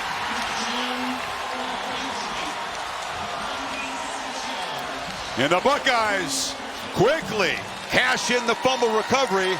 26 yards to cut the lead in half. That's a good answer with a team that's got their ears pinned back and blitzing and bringing pressure and winning the line of scrimmage. They tried a couple of these screens earlier. This time he had more time to bait them, kind of lure them towards him, and then flip the ball over the defense into J.K. Dobbins' hands, and that's a huge play for that Ohio State offense. Looks like it's Sharif Miller, fine Penn State defensive end, who's on the field. Dobbins' third touchdown this season. A couple of the other screens, when Haskins has dropped back, he's been forced to throw it right away. This time he's able to continue to drop and get all four of those defensive linemen to him, and then eventually he flips it over top of their heads. Is there a progressive pylon cam? You just had a feeling at Penn State couldn't continue to build this lead, that Ohio State was only one play away from getting right back in it, and it's happened. Yeah, I mean, Ohio State has a chance to, as you say, if they hit this extra point down 6. Buckeyes offense capitalizes after Tough Borland makes the big play and it knocked the ball loose. Nuremberger has been perfect on extra points, remains so. So the fumble recovery was Borland punching the ball out of Sanders' hands. Draymond Jones on the bottom of the pile. First Penn State turnover. And this Ohio State offense that has looked rattled and overmatched throughout the first half takes the good field position. And a great call, as you said, against the blitz. Borland, a guy, is a sophomore, Kirk. And the other veteran captains decided they wanted him to become the 7th captain of this team. That's a tremendous honor. You, as a former captain yourself, as a sophomore, to be voted by your teammates. You don't see that happen at any school, especially at Ohio State. It tells you about what his teammates think about him. Of course, he had an Achilles injury. Started 9 games last year and has worked his way back from that Achilles injury. And early in the year, he was just kind of coming back slowly, and the last few weeks playing a bigger and bigger role, and tonight obviously not coming off the field at all. That's a tough injury. 6 months ago, had the surgery. It took him a long time, as you said, the mental part of the recovery. Sometimes it's just as challenging as the physical part. So Penn State with 1:50. They do have 3 timeouts, and they know that Ohio State will get the football to begin the second half. Marbles kickoff will be taken by Hamler at the 2.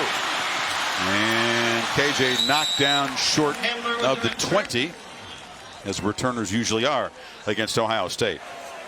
Aerial coverage again provided by Goodyear from the end zone to the uprights. Nothing comes between hard work and a goal. Goodyear, more driven. You can stream all the college football games all season long on ESPN Plus. Start your free trial today.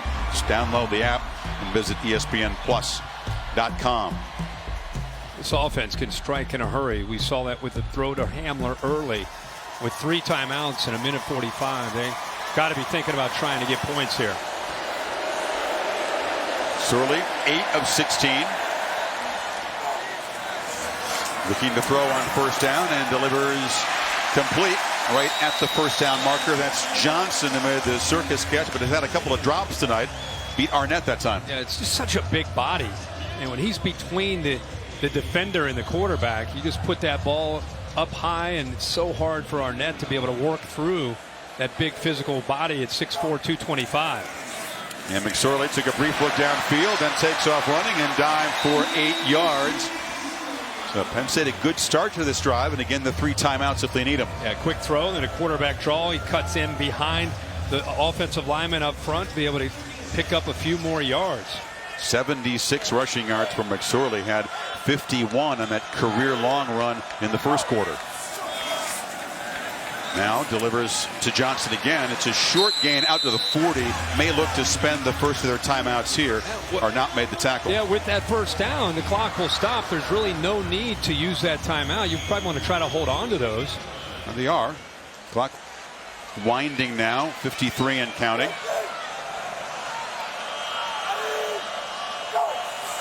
Buckeyes show pressure, and McSorley is flush and just fires it into the ground. 42 seconds left. Well, everybody wanted to know what Ohio State could do without Nick Bosa, who's one of the best defensive players in the country, and he's out at least until early part of November. And we talked with Greg Schiano this week, Chris, on our call, and he said, you know, it's a big opportunity for Chase Young. It's a big chance for him to step up. We know about Draymond Jones, but now you're going to see Chase Young step up. And you see Draymond Jones, a defensive tackle, but when you get into obvious passing situations, they're now, with Bosa down, they're now moving him to the outside. He's lined up here as a right defensive end. It's hard work chasing down McSorley. You saw Jonathan Cooper, a starter, getting some rest on the sidelines. 2nd and 10. They have the timeout so they can run the ball, and Sanders just plows behind the blocker, gets to midfield, and now with 36, Franklin will spend the first timeout.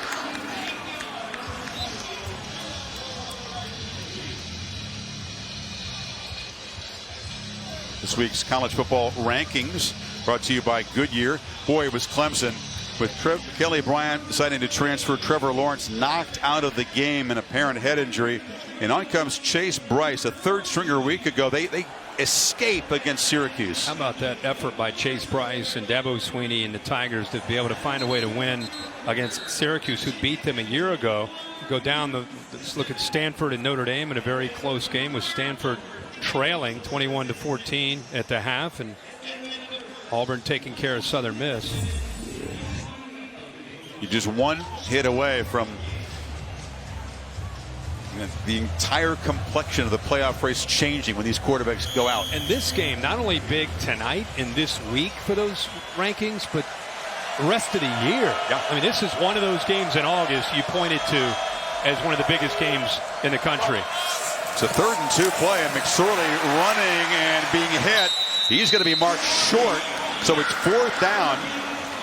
Pete Werner stopped him, and that is not what Franklin was looking for. A promising start to the drive, but a nice play by Werner to stop the quarterback short. Yeah, let's take another look at this. Very good effort there by Pete Werner to keep him short. Good hustle also by Malik Harrison. It's always about where the football is when you see the running back or quarterback go down. Excellent recovery, because it looked like McSorley was going to get the first down. Werner just made a quick closing move. Now, he's a former safety that they've moved to linebacker, more of a special teams guy a year ago. And it looks like Trace McSorley going to the sideline. So that play by Werner saves Ohio State from trying to defend Penn State from getting the field goal. Yeah, huge stop. The sophomore, KJ Hill, trots out there.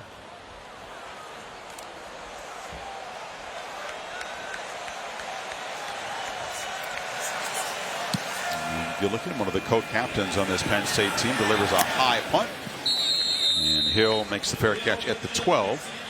So just 20 seconds to go before halftime. You're not feeling like Urban Meyer is going to get too adventurous here. No, I don't think so. I think they'll consider themselves fortunate with the way that about the first probably quarter and a half went. When the headset comes off, coach tips his hand there. We're going to get a kneel down here, and Penn State will hold Ohio State to 96 yards of total offense in the first half. But that fumble set up the screen pass to Dobbins, and Ohio State will feel extremely fortunate to be down just 6 at the break. Lions almost 300 yards offense, but only the 13 points to speak for it. Let's get Urban Meyer's reaction to this first half. Tom Rinaldi standing by. Chris, thank you. Urban down less than a score after all the struggles of the first half. How do you build on whatever momentum you've created offensively? Better get something going offensively. We get the ball to start the second half and playing a good defense, but we got to block them. We're not blocking them. We're not throwing and catching. So A to Z on offense. Appreciate the time. Thanks, Urban. Maria. All right, Coach, what have you seen from your defense holding Ohio State to less than 100 yards of total offense? We're doing a great job in stopping the run, which has been critical. But the other thing is probably more importantly is we're able to make him uncomfortable in the pocket. He's thrown off his back foot. We're getting pushed in his face, got people around him, and it's affected him so long. What do you want to see from your offense coming out in the second half?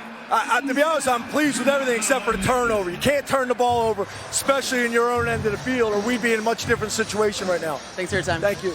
Turnovers are 1-1. Haskins, under the pressure Franklin mentioned, just 7 of 16 for 62 yards. End of an eventful first half in Happy Valley. The halftime report, Kevin Negandhi, Mac Brown, and Jonathan Vilma coming up after these messages. Nothing out. Ohio State the favorite, and their offense struggling but capitalizing off a turnover. J.K. Dobbins, they're lucky to be down 13-7 in Happy Valley right now, and they'll get the ball to start the second half. That is our game of the night. Our game of the day taking us to Clemson, featuring the number 3 Tigers. Death Valley taking on Syracuse. They were shocked by the Cuse a year ago. Trevor Lawrence, the freshman, making his first start. Kelly Bryant left the program this week, and Lawrence trying to create something. They're down by 6 here, JV, and get out of bounds. Just get out of bounds. There's nothing else you can do right there. You saw you already got tripped up. You get out of bounds, you stay healthy. You don't take a shot like that. That was a huge shot, and that really changed the complexity of the game. He's a rookie. He'll learn. Yeah, earlier in the he already week, learned right there. Chase Bryce was the 3rd stringer, and now he is on the field trying to lead the offense, and Hunter Renfrow helping him out. Clemson would get a field goal there. Clemson down by 6, and Syracuse helping the Tigers. Yeah, you got to have other guys that'll step up when you lose your quarterback, JV, and you see guys like Renfrow. This interception now by the defense, they are stepping up and trying to help. Cuse still up by 3 and taking advantage here. Amari Rogers fumbling. So now, you guys love this next call. At the 1-yard line. On 4th down, up by 3, they decide to go for it. That is the way to be aggressive and go for the victory. Instead of kicking the field goal, try to punch it in, or if you don't get it, leave that offense backed up. Yeah, sending a message to his team, we're going to win this game. Eric Dungy now up by 10, but the next possession, how about Travis Etienne? Yeah, he forgot to tell his D coordinator. They stayed in too high defense and let Etienne run for over 200 yards. Great job by Clemson. defense needs to adjust for Syracuse. Guys, here's another fourth down call. This was brilliant by Syracuse, but we got a flag on the field. When you have one of these trick plays, you have got to execute. Come on, that was a turning point right there. That was a turning point. An eligible man downfield by Syracuse, and Clemson taking advantage. How about that throw by Bryce to T. Higgins on a fourth down, and then it's ETN. Yeah, a gutsy call on fourth down by Dabo Sweeney. He sent a message back to his team. ETN was the offensive player of the game, had 203 yards rushing. This seals the deal. Icing on the cake right there. The defense stepped up in the second half, only allowed 13 yards rushing for Syracuse. Celebration in Death Valley, 27-23. And here's how the Clemson offense did by the quarterbacks. Of course, Lawrence getting hurt, couldn't finish, and Bryce coming in. Tigers able to survive the upset by running the ball more than 70% of the time when Bryce was in the game. Afterwards, Dabo, all the questions about Kelly Bryant and the future. I have no idea, and not talking about anything about Kelly. I'm just going to talk about our team. I've addressed everything I'm going to address on Kelly. Wish him all the best, and we're moving on. And welcome back to the studio. Kevin Nagani alongside Mac Brown and Jonathan Velma. So Clemson survives. What's your reaction to what Dabo said afterwards? I think he said, we've won 48 of the last 52 with you guys that are here. It's not about an individual. It's about the team. We're moving forward. Yeah, I love the fact that he kept it about the players that played. Kelly Bryant isn't there. He's not on the team. Keep the focus on them and then move on to next week. QBs, the big question, QB change. We saw that with Notre Dame. They made a change a week ago, and right now, hosting Stanford, another top 10 matchup. Dexter Williams for the Irish. Look at the speed. Look, we've been talking about that all half, how Notre Dame offense looks so much faster than that Stanford defense. Bryce Love here has that speed. How did this play work here for Stanford? Well, KJ Costello's been playing lights out, over 100 yards passing and a touchdown. Opened up the run game for Bryce Love, and you know he's a home run hitter once he gets the ball. And the QB change with Ian Book has been the difference for the Irish. It has worked. Ian steps up. He runs, he pulls people out of that secondary and throws a great strike for a touchdown. Good job by Ian Book. 21-14 right now. It's Notre Dame. Meanwhile, number 14 Michigan in some trouble at Northwestern. How about the Wildcats? Loses a 2 in a row. They're up 17-0, but Michigan, they never panicked here, Matt. No, this isn't a big surprise. You go to Northwestern, it's a tough place to play. They get that emotional surge early. Michigan's been around, got enough confidence that they were able to come back and win this game. You know they what have I like? 11 penalties, though. They can't survive with 11 penalties. You know what I like, Mac? They continue to run the ball. That's their identity. Run the ball, play good defense, and didn't let the game get out of whack. Yep. They were.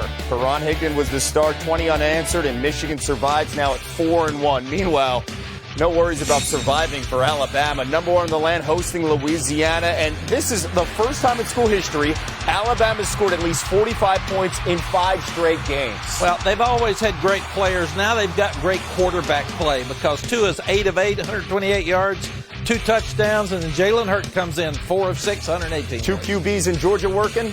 I don't know. We'll find out. I know that Justin Fields is giving them a little spark right now, so we'll see what happens as the season keeps going. Georgia defense is working. They held Tennessee to 66 yards. 38-12. Meanwhile, another undefeated team in the SEC is Kentucky.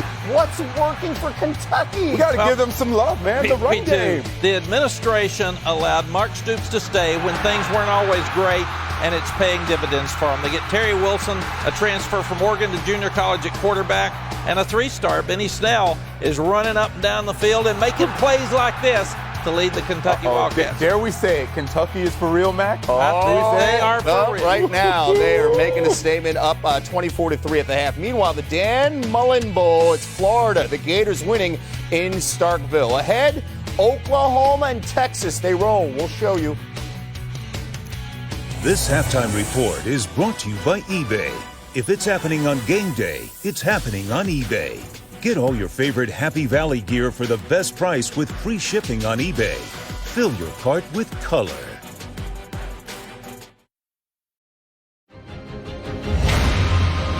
Most of the intelligence community doesn't believe he exists. There's only been one Brett Favre. There won't be another, in my opinion. Mahomes in the pocket. He's fast.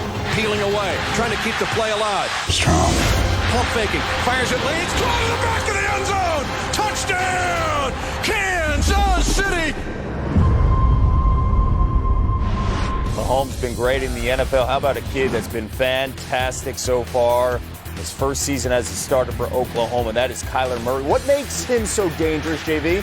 One is his speed and his quickness. Two, his ability to get the ball down the field. He flips the ball like it's baseball. He gets it out so quickly, and he doesn't force the issue. He knows how talented his guys are on the outside and gets the ball to him. And they got speed. They get so many long plays. It's going to be a lot of fun watching this. Look at this, man. It's like he's running track right there by himself. But it's going to be fun next week watching that speed against the Texas. Yeah. Tom Herman's not going to sleep this week. No. Texas. Oklahoma versus Kansas State? Nope. It's Texas versus Oklahoma. Cotton Bowl. Yes, thank you.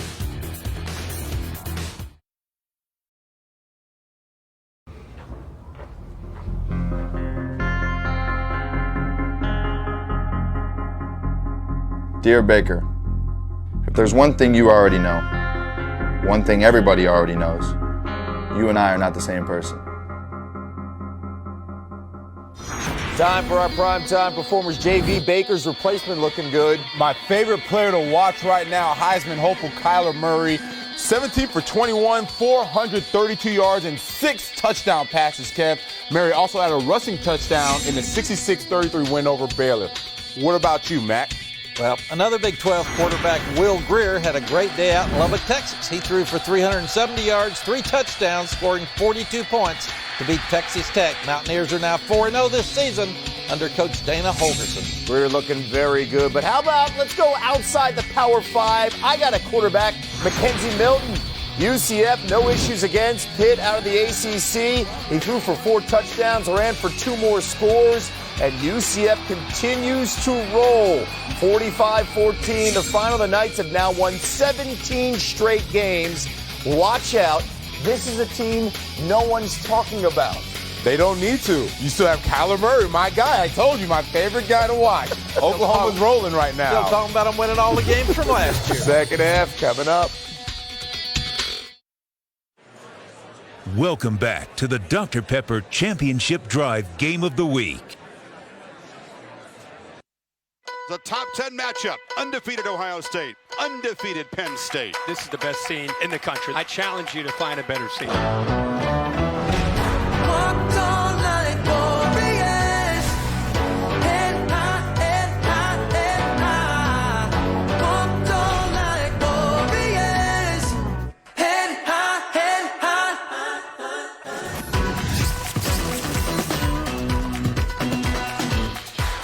Set for the second half. Saturday Night Football, presented by Wells Fargo. And this presentation of the Big Ten on ABC.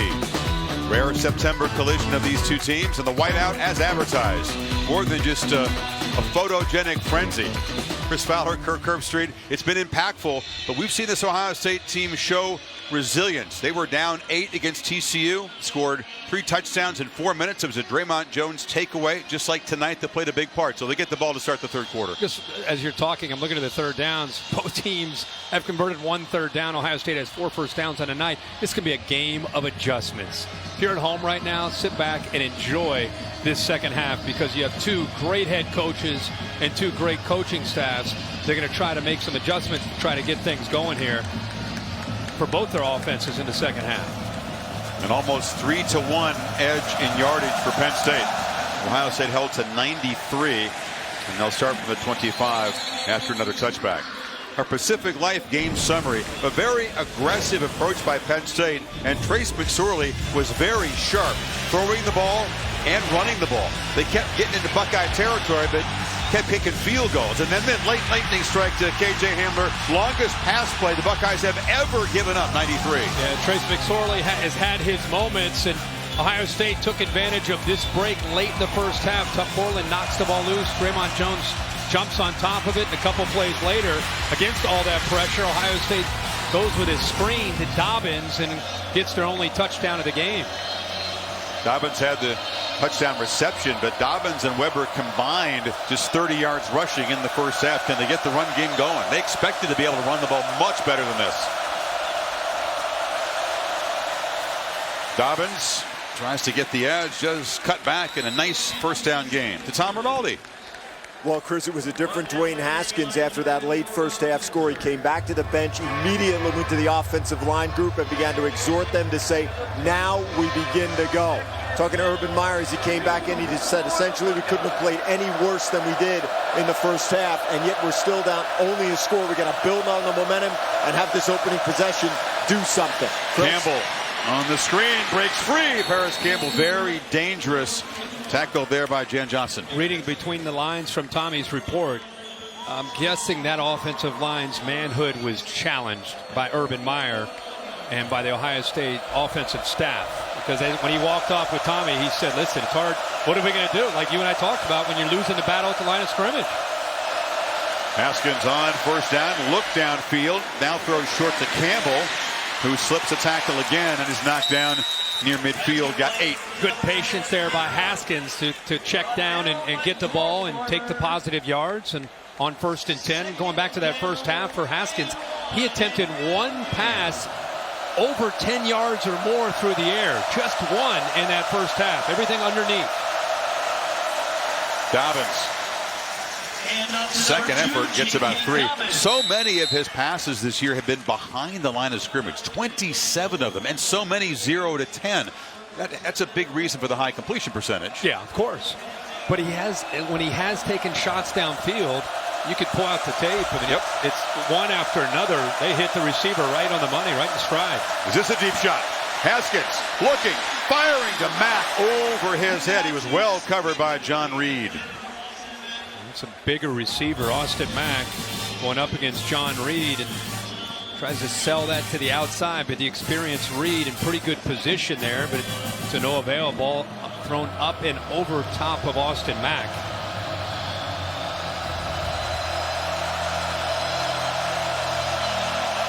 Penn State's only got 1 sack for -2, but they have pressured him frequently. Again, taking that soft cushion. That's a catch by Benjamin Victor. It'll set up 3rd and short, just 2. Tight coverage there by Penn State, but Ohio State, this is the best looking drive. Remember, they scored a touchdown after getting the ball in positive territory. It's the best looking drive they've had all night. And on 3rd and 2, Dobbins plows. He's near the marker. And they're going to walk in and place the ball. Looks like short. Just. So it's 4th down. Good Isaiah Prince telling the coaches. And they're lobbying hard. The ball at the Penn State 35. In the old days with J.T. Barrett, this pretty simple call. J.T. Barrett on a power right up the middle. And now you're talking about trying to get it to J.K. Dobbins more than likely. He's lined up 7 yards behind the line of scrimmage. Dobbins gets it, and he is stopped and will not make it. Jan Johnson, the linebacker, filled, and Penn State's defense. Let's wait for the spot here. Now they're giving the spot a little bit farther than I thought they were going to. So hold on. They're talking about it. They have signaled first down. Oh, wow. This is something they can review. Wow. They can review this. Let's see. Where did Dobbins get to? Did he get the yellow line? He meets the middle linebacker, Jan Johnson. The ball did not look to me like it crossed that first down line. Here's a great view. Yeah, it's all about the football. It's not his body. It's where is the football. And Rick Nelson, who's the replay official for this Big Ten crew. This is a pivotal review. We'll get Dave Kataya's thoughts on this when we come back. Is it a turnover on downs or a first down at the 40 or the 35 for Ohio State?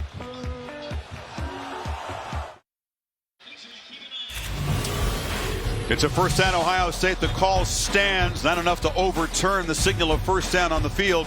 Dobbins right there, just as he turned, got the ball at that yellow line. It's a pretty good spot by the line judge. If he doesn't make that turn, the ball in his left arm would not been able to get across that first down marker. So he was hit by the linebacker Jansen and turned his body with the ball luckily in his left arm for him. 3 first downs on the drive, 4 in the entire first half. And there is a keeper by Haskins. It's rare. Ball came out. He gets it back. Very few design runs. If I look back at every time he'd run the ball, the touchdown against TCU was the only true designed run he'd had in the first 4 games. Yeah, and it looked like his knee may have been down even before the ball went out, but as you said, he ended up recovering it. Yeah, he's just not a threat. It's just not his game. That's why this offense has changed so drastically from what it was with JT Barrett. I mean, he's more of a distributor. Get the game clock to 11:50 and wind it on my signal. I think, if anything, they sprinkle that in there just to let the Penn State defense know that it's a possibility. Because on that 4th down and short, they weren't even considering Dwayne Haskins. They were knifing in towards J.K. Dobbins.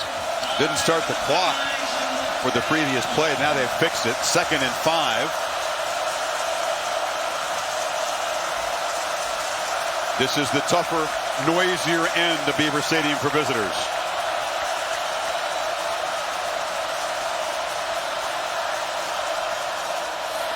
Dobbins runs back and squirts for another first down inside the Penn State 25. Interesting cat and mouse game going on right now between Ryan Day, the offensive staff. You saw Dwayne Haskins kind of look over, make a check, adjust at the line of scrimmage, and on the other side after that check, Brent Pry, the defensive coordinator, got his defense into a different look. Now Haskins pitches far side. Hill has blocks on the edge and is out near the 15. He picked up 8. It gives him the option to either hand that ball off or get it out quickly out on the edge to KJ Hill. Positive yards for Hill. Gives Ohio State a much better chance here. 12th play of this drive to start the 3rd quarter. They moved it 59 yards. Haskins, one-handed grab. Hill cuts it back and knocked down inside the 5 by Brown. What a catch. What a catch, but what a block by Luke Farrell, the tight end, who opens it up by just pushing a defender. Wow, that's a great effort, just one hand. And there's Farrell's block, 89. It just opened that up, and they're going now to those quick throws with receivers and tight ends out on the edge blocking. That's their answer. Get the ball out quickly away from that pressure that Penn State's been putting them on, and let those receivers make quick catches and then do some damage after the catch. Cam Brown made the tackle, then a teammate's foot hit him in the head after the play, and he's slow to get up. This Penn State defense, which had been dictating, really dominating with the help of this big crowd in the first half, suddenly finds itself backed up. And Ohio State, chance to grab a lead here. Talking about a 12-play, 71-yard drive. By far their best drive. And we talked about it's a game of adjustments. Ohio State's adjustments were to get the ball out to these wide receivers. Those quick passes to the outside and try to get blocks from those other receivers. See if that can open up some running lanes. It's kind of really an extension of the running game. You see these college offenses just throwing it outside quickly. It's almost like a sweep. This is what the game's about. You get into the red zone, you're going to kick field goals, you're going to score touchdowns. They've been very efficient down here in the first 4 games. A bobbled snap, but Dobbins doesn't matter. Scores standing up. 2 touchdowns for J.K. Dobbins, and the Buckeyes a PAT away from the lead. We could talk XOs and adjustments. Bottom line is the line of scrimmage. It was awful for Ohio State in the first half. And whatever Tom Rinaldi talked to Urban Meyer about and whatever they said, I said you could call it challenging their manhood. That was a different looking offensive line as Dwayne Haskins handles that snap and somehow Dobbins is able to get that push up front and into the end zone. Nuremberger for the lead.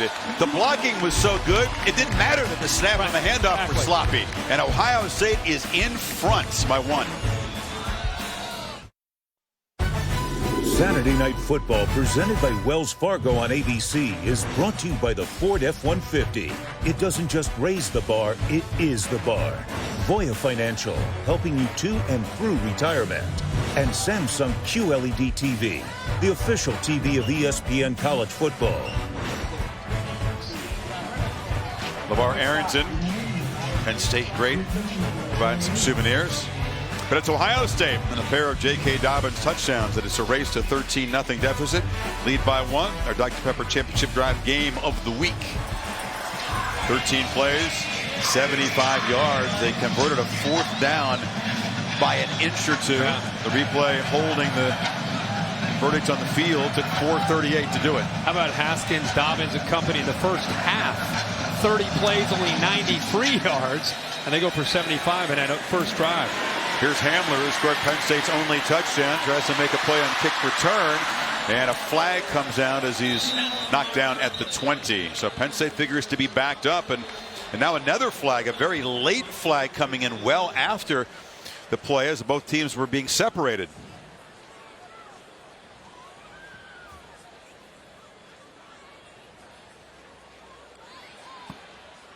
These officials, it's not a glamorous life.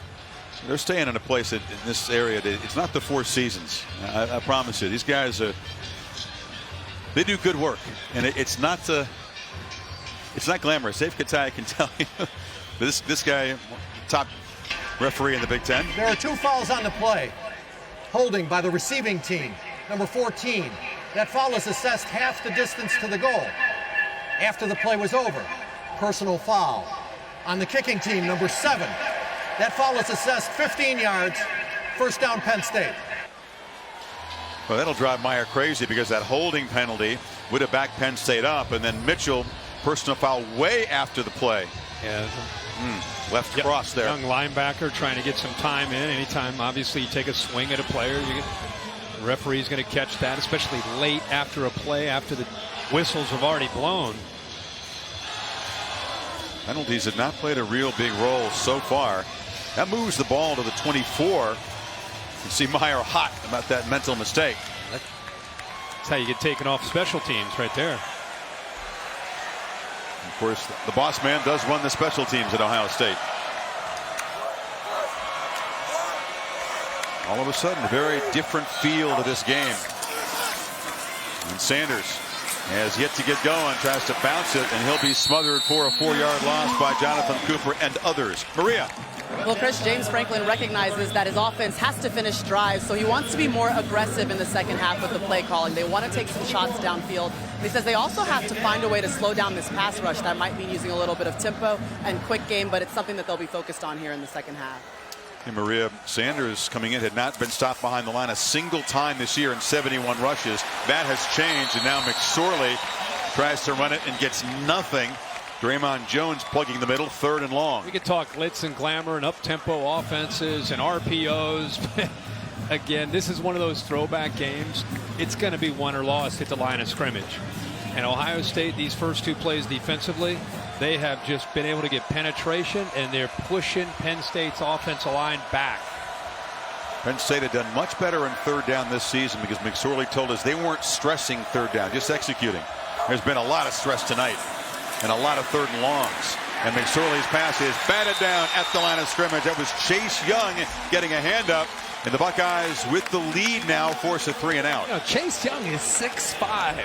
The young sophomore, 6'5", 265 pounds, known as a pass rusher, and does a very good job of knowing that McSorley's undersized, can't quite get there to be able to affect him. So instead, he just gets his big hand up and knocks the ball down. He was targeting Hamler, who hadn't yet come out of his break, so I don't know if that was going to be complete anyway. And now Gilligan. It's a low boot, and it's going to give a chance for K.J. Hill. It takes it at the 40, has momentum going forward, and returns it for about 13 yards. There is a flag down, and now another flag and a scrum on the Penn State. A couple players tied up on the Buckeyes bench there. Antonio Shelton has a late hit with Penn State, but there was a flag on the other side towards the Penn State sideline well before that. I figure that would be on the return team. A push in the back or a hold. It's getting feisty here, Kurt. Yeah. Shelton had the late hit, 55. So this figures they'll back the penalty up, and then they'll enforce 15 yards, and that was a shot to the head on Hill there. Remember Shelton again from Westerville, Ohio, a Columbus suburb. Probably pretty amped up tonight to go up against the Buckeyes.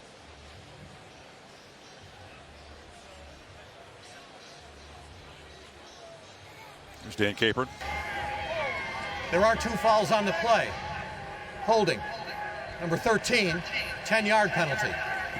After the play was over, personal foul, late hit out of bounds.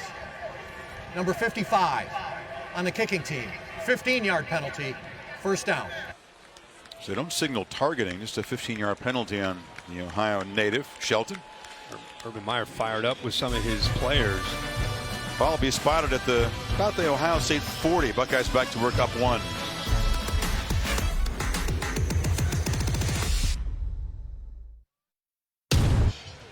Wondered if the booth would buzz down and review targeting on Antonio Shelton, and they did. And the backup defensive tackle has been ejected from the game. Here's the shot right to the helmet of Hill as he was well out of bounds on the Ohio State bench. So the backup tackle, they lose some depth on that defensive front, and the Buckeyes start from the 44. And this is Weber who's trying to get going. And Mike Weber does truck for a first down into Penn State territory at the 44. Buckeye running game is now moving. Yeah, again, a different feel at the line of scrimmage, and great patience by Mike Weber working his way through there and finding a couple creases. Penn State looking to the sidelines. Ohio State using some tempo now. Campbell on the edge has blockers. And all of a sudden, this is a completely different Ohio State offense. Yeah, running the football, the up-tempo, getting Penn State's defense on its heels, and a lot of those quick throws try to tire the Penn State defense out, making them run sideline to sideline. Campbell's made 5 catches, hasn't yet broken a long one. Weber knocked down. Nice play by Sharif Miller off the edge. This is Urban Meyer over the years at Bowling Green and Utah and Florida and now Ohio State. This is kind of in his wheelhouse. He really challenges his team when a defense is getting after him to really go up-tempo and get him on their heels.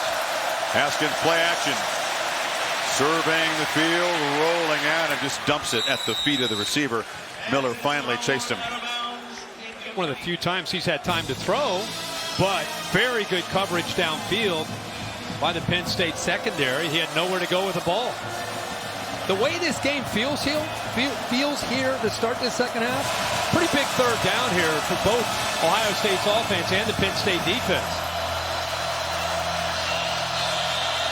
Buckeyes just 1 of 9, need 6. Are in field goal range. KJ Hill now motions out, empty backfield. Penn State brings pressure. Haskins screen again to Hill, who has blockers. Another good call, beats the blitz, and the Buckeyes are in the red zone. First down. Yep, they beat the blitz. They brought the freshman Micah Parsons right here, and then you're able to get right underneath that with that screen. Linebacker comes, get the ball off, and then you've got a convoy leading KJ Hill to the first down. And now Wildcat with Hill, who takes a direct snap, and the Lions swarm him and knock him down for a 4-yard loss. Keith Givens, that quick tackle, got in there. And Kevin Givens as well is just such a talented player. Excuse me. Yeah, he has been a handful for the Ohio State interior, the center and the 2 guards, just because he's able with his quickness to shoot gaps. When he's healthy, he's one of the finer defensive linemen. And the inside, you'll see. Like the left tackle from Ohio State may have moved there, Mumford. So they convert on that 3rd and 6, get into the red zone. Full start, offense, number 75, 5-yard penalty, second down. And then they use the wrinkle, and it loses a few yards, and now the false start. See, Urban Meyer, who told us this week he's letting Ryan Day and Kevin Wilson, the staff, call plays. Now he's there to help and make suggestions, but in the past, he typically is right on the front lines calling the plays. And now he doesn't have the mic in front of the mouth. That's a good sign for Day. Weber, strong run, gets back to the 16. Oruwariye made the stop. It's 3rd down again. They are behind the sticks. They need 11.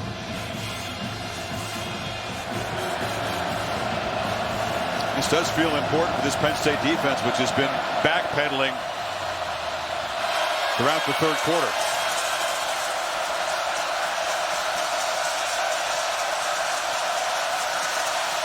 Haskins gets good protection, lost for the end zone, but it's well over the head of KJ Hill, and 4th down. I think this defensive staff been waiting for John Reed to kind of have that welcome back moment. He's playing pretty well tonight, 29. Veteran guy, who's been around, played a lot of ball, very tight coverage, especially with safety help over the top from Garrett Taylor. That is a tough ball to get in there for Dwayne Haskins, but well covered again by Reed. Sean Nurnberger, who's 3 of 4 this year. Buckeyes haven't kicked many field goals. And he drives this one right through from 33. There's a flag down, so hold everything. May have to re-kick it. Like one of the Ohio State protectors grabbed the face mask of a Penn State player coming around the edge. Personal foul. Face mask. Offense, number 89. 15-yard penalty. Still 4th down. That was Zach McPherson who came around the edge, number 14, and Luke Farrell, you can see in the bottom, he did get a face mask. And he kind of put his left arm out right there on the edge. Watch him put his left hand out and just gets up high and grabs onto the face mask. Good catch, actually, by the official there to see that on the edge. How big is this? So the field goal was good from 33, and now Nurnberger's going to line up, and this is going to be from 48. His career long was right here as a true freshman of 49 yards.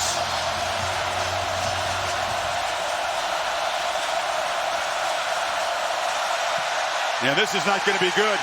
So the personal foul takes the field goal off the board, and Ohio State comes up empty, and the lead is still 1. Perhaps a play to remember. The way this game is gone, that's a big play. It's something to remember. Urban Meyer wants to know who's it on. Perfect snap, perfect hold, and just a miss hit. Something about psychologically, you go out there as a kicker, you've knocked it through with confidence from 33. All of a sudden, you're 15 yards back. Got to approach the kick totally differently. Just left it out there. And Penn State will take over at the 31, trying to reignite this offense, which is stalled since the Hamler 93-yard catch and run.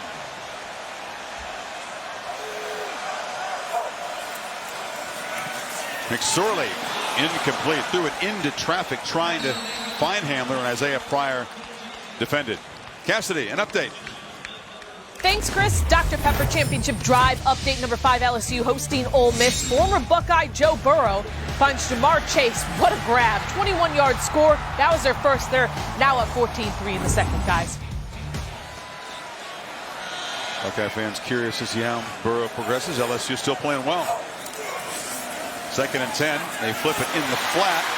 And the catch is made by Sanders. Worked hard all summer on his hands. Wants to be a part of the pass game the way Saquon was last year. Yeah, he's come a long way. And I think anybody who's been close to the Penn State program has known about Miles Sanders. But when you're behind Saquon Barkley, it's hard to get opportunities. But the few times we did see him, you could see the talent that he had, and not surprised at all. He's off to such a good start this year. Where can rookie Ronnie look for success on 3rd down? It's been a nightmare tonight. 1 for 11. Ohio State tightens up their man coverage. Really pressed across the board here. Jawan Johnson on a crossing route from the bottom. Something to watch. Play clock at 3. Shorley was looking that way. Nobody open. Now scrambles and tries to run for it and will not get it. Caught from behind by Malik Harrison. That linebacker showing had freaky athletic ability. Not many linebackers could run McSorley down like that. Well, when you play press man, somebody's going to have to account for the quarterback, and it's Malik Harrison. You can see him waiting, and then takes off. And you're right, McSorley can go for a quarterback, and it gives you an idea of how fast Malik Harrison is at 6'3", 245 pounds, being able to bring him down from behind. He's a guy that wins the dunk contest that all teams have. He can throw it down despite that. Yeah. Weight. Said a couple weeks ago, a great high school basketball player. This is Gilligan's best punt. Finally gets one to turn over. Booms it, and Hill all the way back to the 10-yard line for a fair catch. 53-yard punt. The All-State bus. Curtis making the trip here to Happy Valley. Keeping us up to date on all the mayhem. Kirk, what's the All-State mayhem moment today? I think it was a mayhem moment was this 4th down play. 4th and 6. Chase Bryce, who 2 weeks ago was a 3rd-string quarterback, with everything that happened with Kelly Bryant leaving the team. Trevor Lawrence goes down. Clemson's on the ropes. They might lose. It's 4th and 6. If they don't convert there, they lose. And the young man delivers for them, and they go on to pull out a narrow victory over Hughes. It's a 94-yard drive for the rocking chair for that young man. Dobbins just plows into heavy traffic on the left side. This Penn State defense now, after the excellent punt, trying to do their job and pin Ohio State back. We talked about Ohio State's adjustments coming out at halftime, challenging their offensive linemen, running the ball, going more up-tempo, quick throws to the outside. Let's see what Brent Pry and James Franklin come up with. Haskins in play action, a long throw over the head of McLaurin. He's got the arm to get it there, but airmailed it a little bit that time. It's the first time in his career that he's faced this adversity, and it's the first time in his career we've seen him unsettled, out of rhythm. Even when he has time, he's not throwing accurate balls to his receivers. 3rd and 9. Lions gave the look of Blitzkirk, then back out. Pre-snap chess match.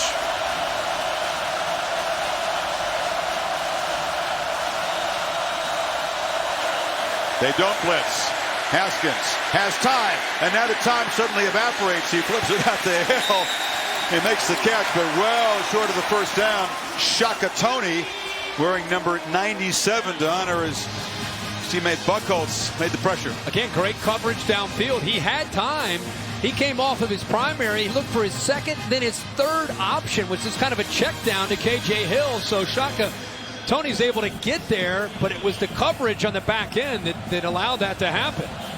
So the good punt by Gillikin flips the field, the 3 and out. And now Tompkins, the punt returner, tries to set Penn State up in good shape. Chrisman had an outstanding first half at his goal line. Gets this one up quickly, but it's a low boot. And Tompkins has a chance, although the coverage is excellent. They knock him down right there. Negative yardage. McLaurin, as the starting receiver, came flying down there. Aerial coverage provided by Goodyear. Keep pushing day in and day out on the field and on tires you can trust to help you go the distance. Goodyear, more driven. Well, last year's whiteout game, the rout over Michigan set the Beaver Stadium record.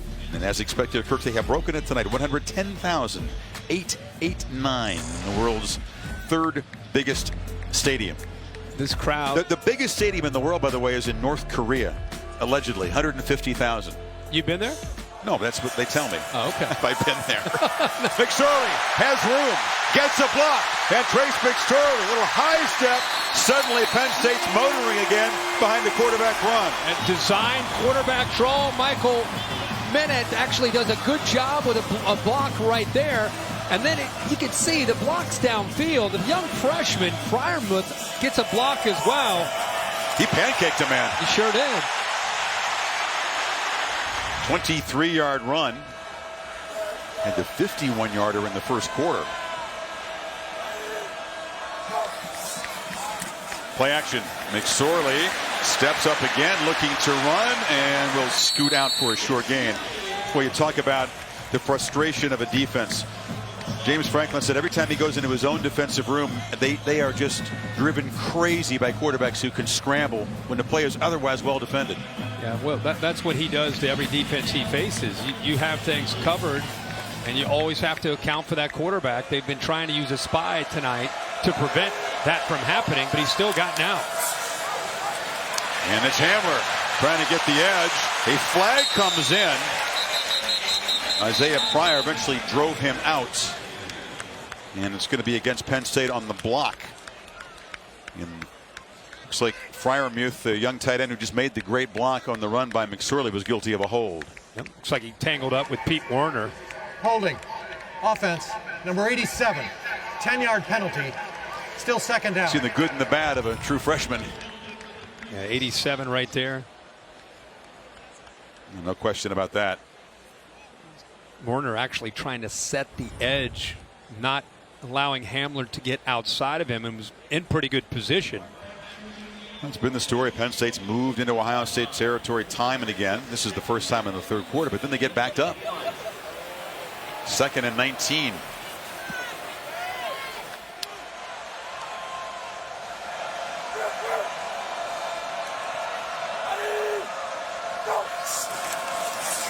Pressure. McSorley lost it downfield for Hamler. And well defended and broken up. Isaiah Pryor right with the speedy freshman. And there is a flag. Didn't see it at first. They got him. They got a flag on Pryor, and we'll have to take a peek at this. I always talk about the head of the defender. If he looks back. Pass interference. Defense number 12. 15-yard penalty. Automatic first down. When you're beaten like that and your head doesn't get turned around, that's a quick indicator to a referee that if there's any contact at all, they're going to look for a reason to throw the flag. There wasn't a ton of contact there. The ball was underthrown, but because he didn't look back and he was beaten off the ball, that's why they made the call. Tough one because Hamler had to slow up with the underthrown pass, but it gives Penn State a first down at the 33. Here comes an all-out blitz, and McSorley gets it out, and it was behind Brandon Polk. He had just barely turned. The pressure forced the quick throw. I'll tell you, that's a big-time throw, and that's a throw that Polk has got to be able to hold on to.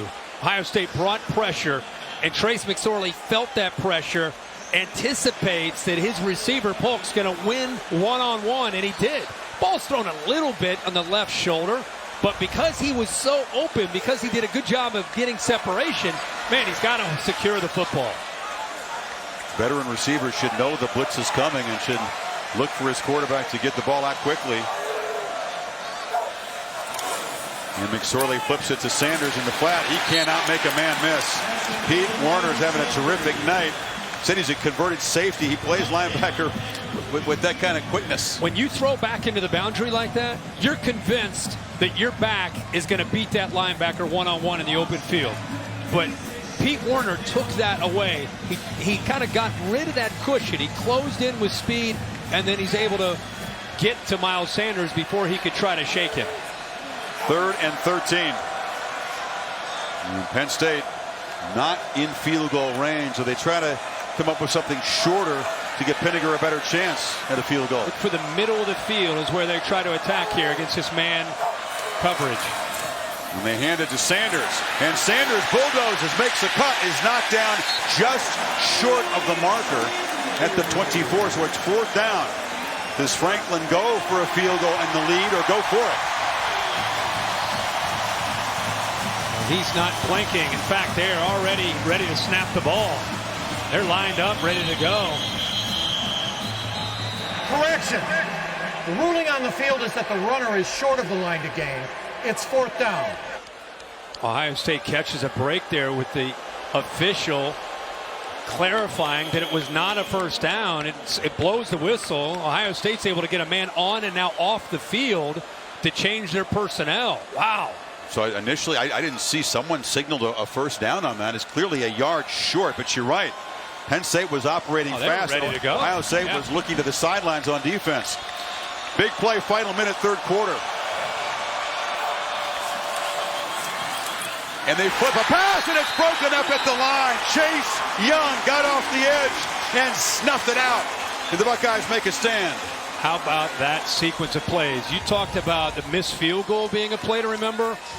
The referee stopping this play and slowing down that momentum, and then Chase Young on 4th and short again, timing up the leap and getting up at 6'5" to knock that ball down. Did you see the grimace on Urban Meyer's face? He knew that Freiermuth had snuck out and was wide open to make the first down and a lot more.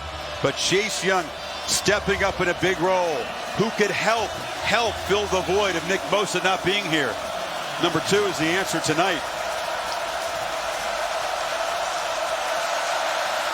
Haskins pressured, lost a downfield throw, and it's inaccurate, way over the head of Mack, and well defended anyway by Taylor, who had the pick earlier. Corner blitz by Uruguaye took away time from the quarterback. Blindside. An aggressive approach, because that was a very makeable field goal for the freshman Pinniger, which would have given Penn State a lead.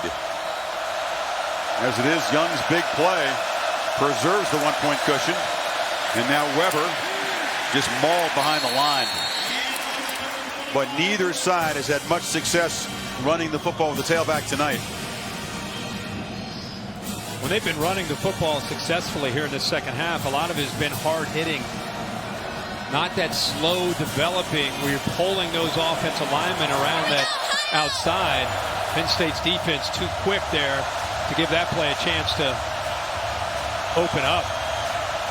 Ohio State, the only touchdown of the third quarter, and headed to the final 15 minutes of this whiteout night in Happy Valley, this crucial September game. It's Ohio State 14-13. Back after this message and a word from your local ABC station. Now they're going to rush the field goal team out here. And it's blocked. And Penn State is going to get their signature win. There, fires into the end zone. Touchdown. Ohio State finds themselves in a position they've not been in all day. Each of the last 2 years, the team trailing, entering the fourth quarter, has come back to win. Experts thought this would be a shootout. They were thinking 38-35 Ohio State. Just 27 points combined through 3, and now Haskins on 3rd and long delivers a low throw, and it's incomplete. Trying to get it to C.J. Saunders, and the Penn State defense forces a punt. Time they really rush 3. They bring a linebacker, Cam Brown, late. But Haskins, again, has to get off his point. A quick little step up into the pocket.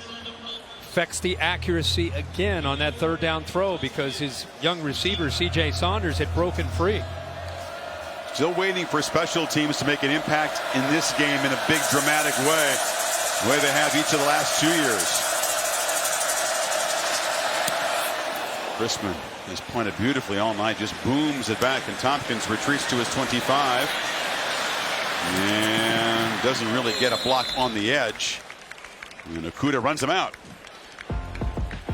Early stages of the final quarter. Penn State offense head back out there. Saturday Night Football on ABC, presented by Wells Fargo. Early in the fourth quarter, this whiteout that was conceived by our friend Guido Delia finally unleashed, and is a full stadium in 2007 against Notre Dame. Surprisingly, Penn State is just 5-5 in the previous 10 full stadium whiteouts, and they trail by 1 here. From the 27.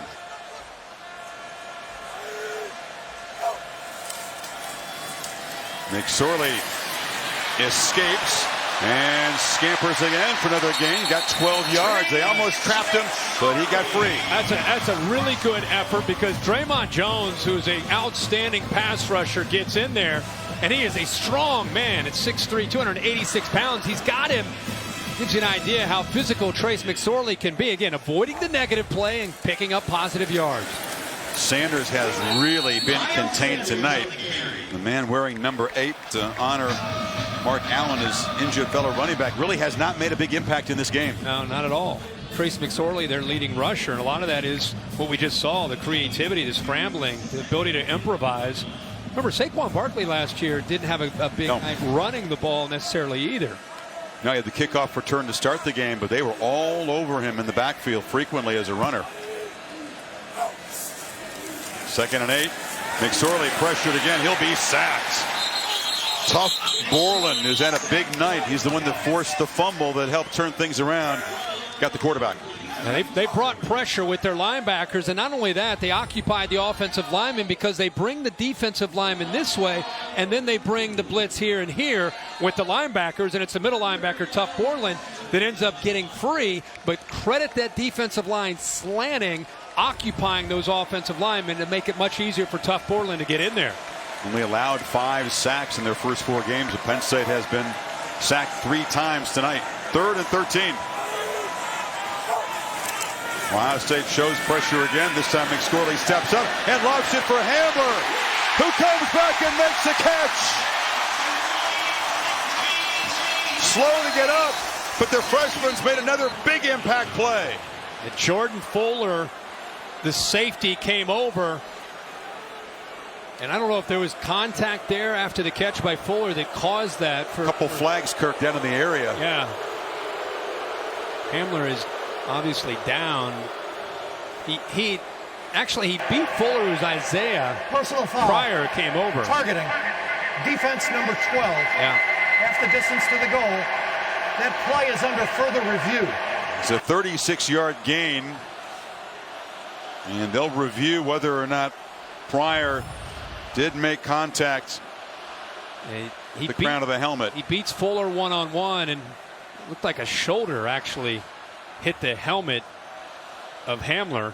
Hamler, by the way, is still down. Here's another look. Let's get Dave Kataya in for the first time tonight and see what Rick Nelson, the replay official, might be looking at here, Dave. Well, the question is this player defenseless or not? As he can a runner, he's going down. All right, which means right now he's defenseless. So the contact can be with a head, arm, shoulder, or helmet, or face mask.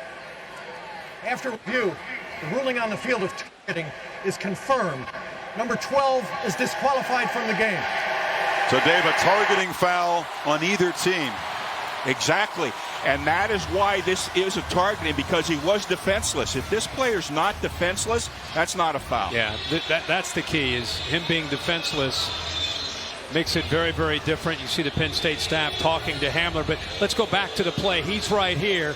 He gets matched up one-on-one with Jordan Fuller, who's a good player. Watch this move right there. He set him up perfectly. Outside move and then gets separation. And Trace McSorley puts that ball up there. It's not about beating Fuller. It's about beating Pryor, who's coming over. So he had to put that ball on a line. First down at the 14. Hamler is being taken to the locker room as McSorley escapes. Trace McSorley barrels into a defender first and goal Penn State. A physical finish to that run. There goes Pryor into the locker room, and also Hamler, who's had a big night for this Penn State offense, heading into the locker room. He was trying to negotiate staying, and the trainer said, no, we're going to go take a look. Trace McSorley, though, on that play, kind of symbolic of his career and his blue-collar approach to playing that position. Two tight end look, first and goal. And they flip it to the end zone. Jump ball, touchdown, Freiermuth. There's a flag in the end zone. The big 6'7" tight end just went up and got it with one arm. Pass interference. Defense number 32. That penalty is declined. The play results in a touchdown. And Penn State has reclaimed the lead. Freshman Hamler and Freiermuth making huge plays on the drive.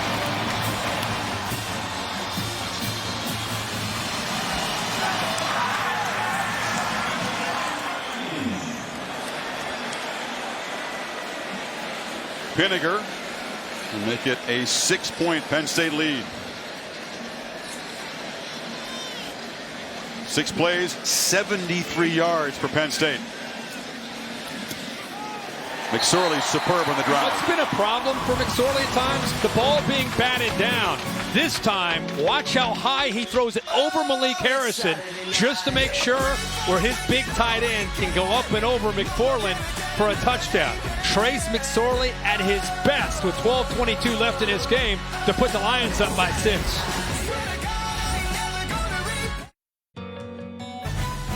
Saturday Night Football on ABC is presented by Wells Fargo.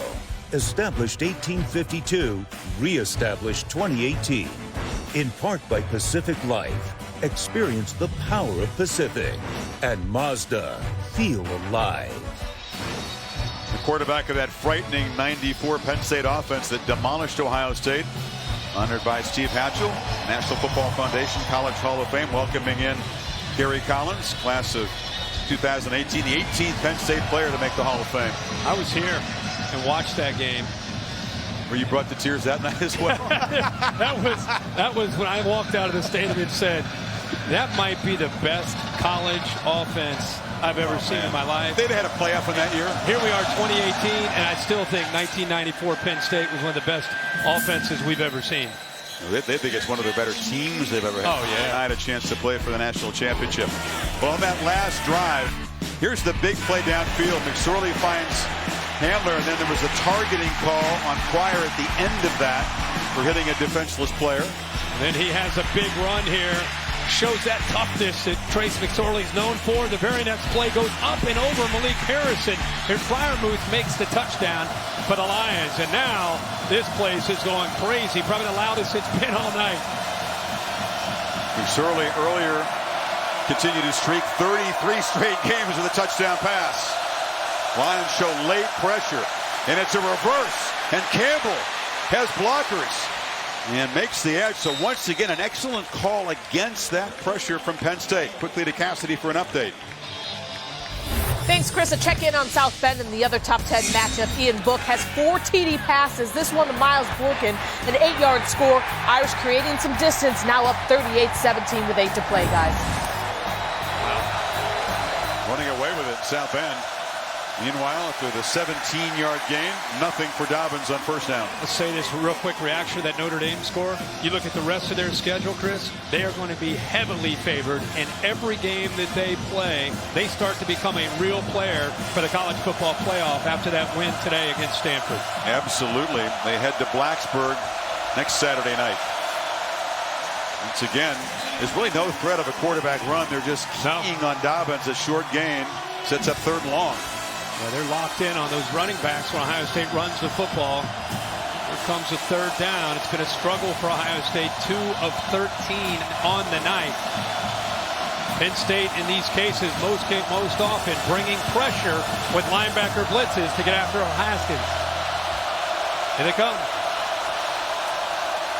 Haskins this time steps up and delivers, and Campbell, a crossing route, spun down right near the marker by John Reed.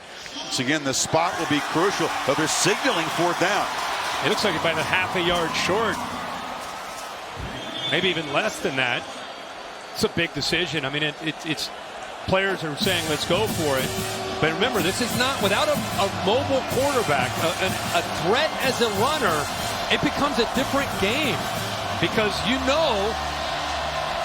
every tendency says that J.K. Dobbins is going to get the ball, and he's getting the ball deep in the backfield with a quarterback in the shotgun. They run 2 tight ends out there. Big play near midfield. They need just a few inches. Dobbins spun around. Oh, it's a keeper. Excuse me. Haskins fooled me, but not the Penn State defense, and they stop him short. They blew up Dobbins, and in the process, they actually blew up Haskins. So I don't think they expected Haskins to have the ball, but they got such penetration. Watch them get penetration. They shoot through these gaps, and they blow up the running back Dobbins, and after that, there's just nowhere for Dwayne Haskins to go. Yeah, Sharif Miller got there. Koa Farmer cleaned it up. You're right, it's such a different deal. This offense is productive in many ways, but without J.T. Barrett, this new philosophy, nothing's automatic on 3rd and 4th and short. What a stop for Penn State now. 6-point lead, take over near midfield. And they're thinking aggressively. McSorley steps up and fires a strike across the middle. Catch made by Hippenhammer. Another young guy making an impact. They're inside the Ohio State 35. It's a great job by Trace stepping up into the pocket. Eventually sees his man break free. Watch how he works and finds his open man, kind of baiting the Ohio State linebackers to make them think that he's running, and then makes that throw. First catch for Hippenhammer, a freshman from Indiana, who also takes part of the Penn State baseball team, a 2-sport guy who handles academics well as a freshman. And Arnett with the helmet off, holding his head. Here's Mac Hippenhammer. And a big impact play. And he went over the Illini. They take a look at the starting corner for the Buckeyes. Won't step aside.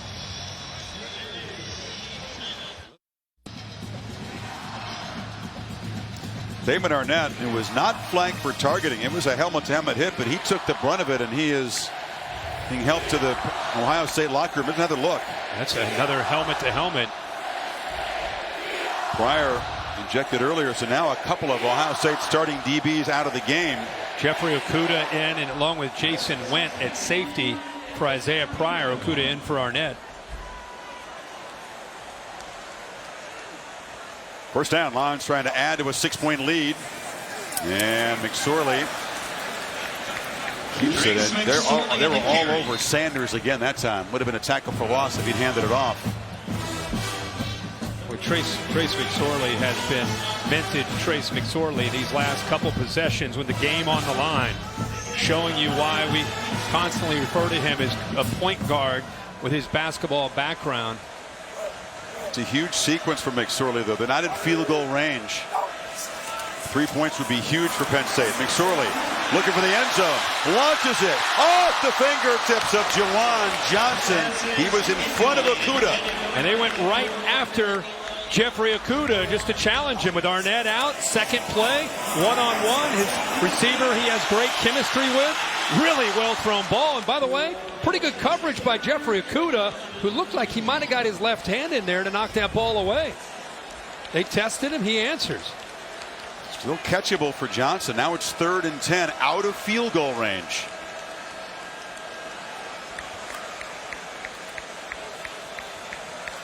Enormously important play. Mike Black sets our field goal target line, and according to him, they need 4 yards to give Pinniger a reasonable chance. So McSorley is going to take off.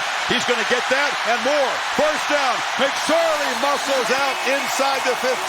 Got a block on the edge from Johnson. He gets a block also from the left tackle, Bates, left guard, Gonzalez. Watch the left side open up.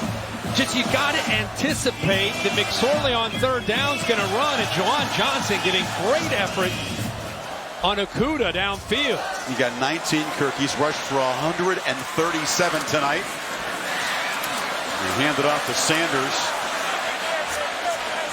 There are quarterbacks who are reluctant runners, willing runners, and some are enthusiastic runners. I think like McSorley, he's not the biggest dude, but he just does not mind contact. He plays with a chip on his shoulder. You know, that's the kind of leader he is. That's the way he runs his offense.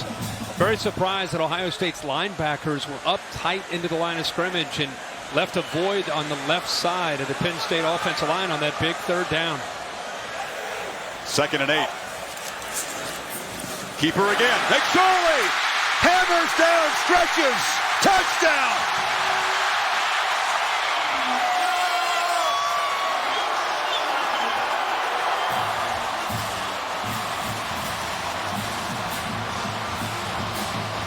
Let's check it again.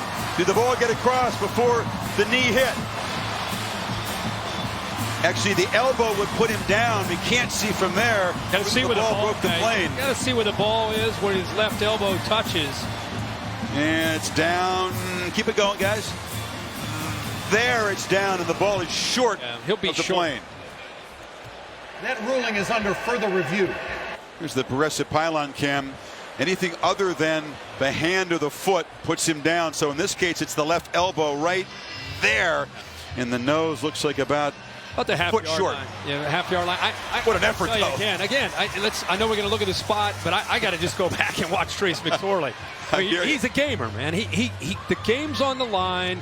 He wants the ball in his hands, and he's going to lower his shoulder and go over top of whoever gets in his way at 6 feet, 201 pounds, right over the safety, Went, who's in for Isaiah Pryor.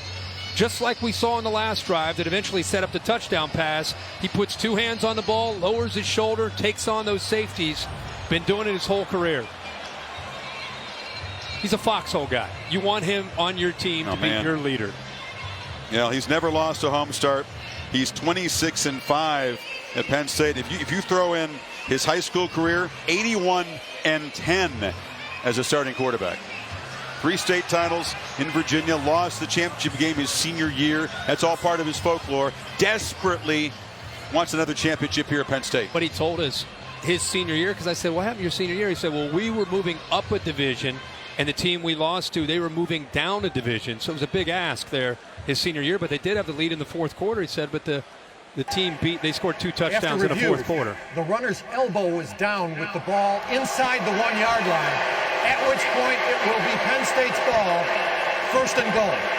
And remember, all those teams that wanted this guy as a safety did not see him as a quarterback. James Franklin did, committed to Vanderbilt, and then when Franklin took this job, followed him to Happy Valley. And he has smashed a whole bunch of Penn State career records. So now a half-yard separates Penn State from a 2-score lead midway 4th quarter. 2 tight ends. And Sanders is the back. Wouldn't bet against a keeper. And Sanders, who fights, pushes, and no signal yet. Touchdown. Now he's in.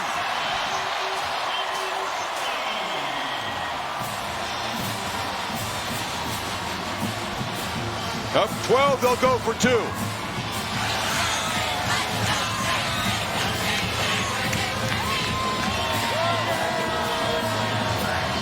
Penn State's second fourth quarter touchdown drive. 7 plays, 52 yards. All Trace McSorley, except for that final foot by Sanders.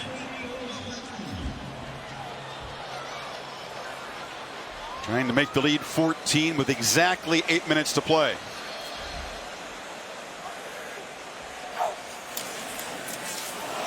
Hippenhammer gets the flip, and Ohio State is all over him. Kendall Sheffield off the corner stopped him, so the lead still 12. So when Penn State was down 14-13 before these 2 touchdown drives where Trace McSorley took over and got the Lions this comfortable lead. We'll see if Dwayne Haskins has any answers with Ohio State's offense.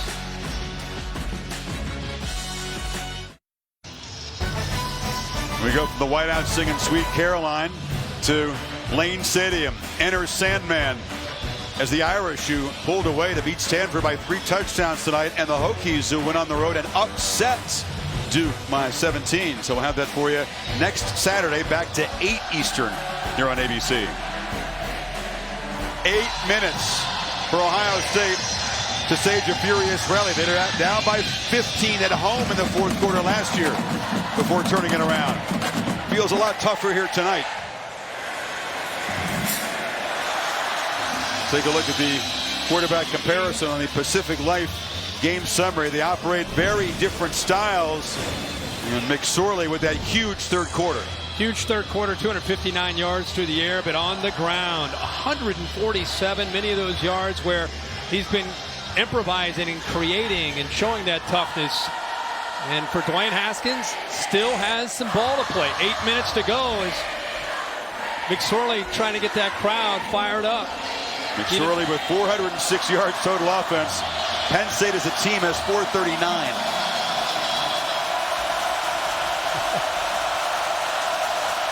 Weber goes in motion. Haskins flips it short, and the catch is made for a short gain by C.J. Saunders. Remember when Ohio State was moving the ball when the third quarter started, the second half got started, and a lot of it had to do with their execution up front at the line, but also a lot of the up-tempo when they got Penn State out of blitz mode and attack mode, and they were just trying to hold on. We've not seen that since going back to the early part of the third quarter. Empty backfield with Weber split far to the left.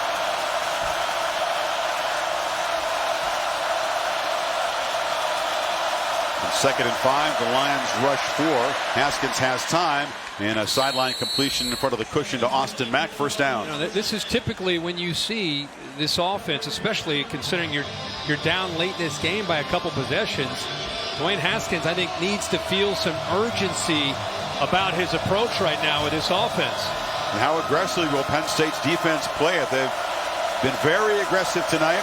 Not so in the last couple of plays. Haskins backpedals and delivers a throw downfield. A sliding attempt by Garrett Taylor. There is a flag down in the secondary. It looks like a defensive hold. Ohio State trying to throw an out route. Looked like a miscommunication, but in fact it was a hold by Penn State. Austin Mack trying to get to that point where he was Pass throwing interference. it. Defense number 5. 15-yard penalty from the previous spot. Automatic first down. That's Tariq Castro Fields. He's an athletic player. Just wraps up around Austin Mack, who's trying to set him up to move back to the outside, and just grabs around his waist. Moves the ball to Penn State territory inside of 7 minutes. Ball sitting at the 47.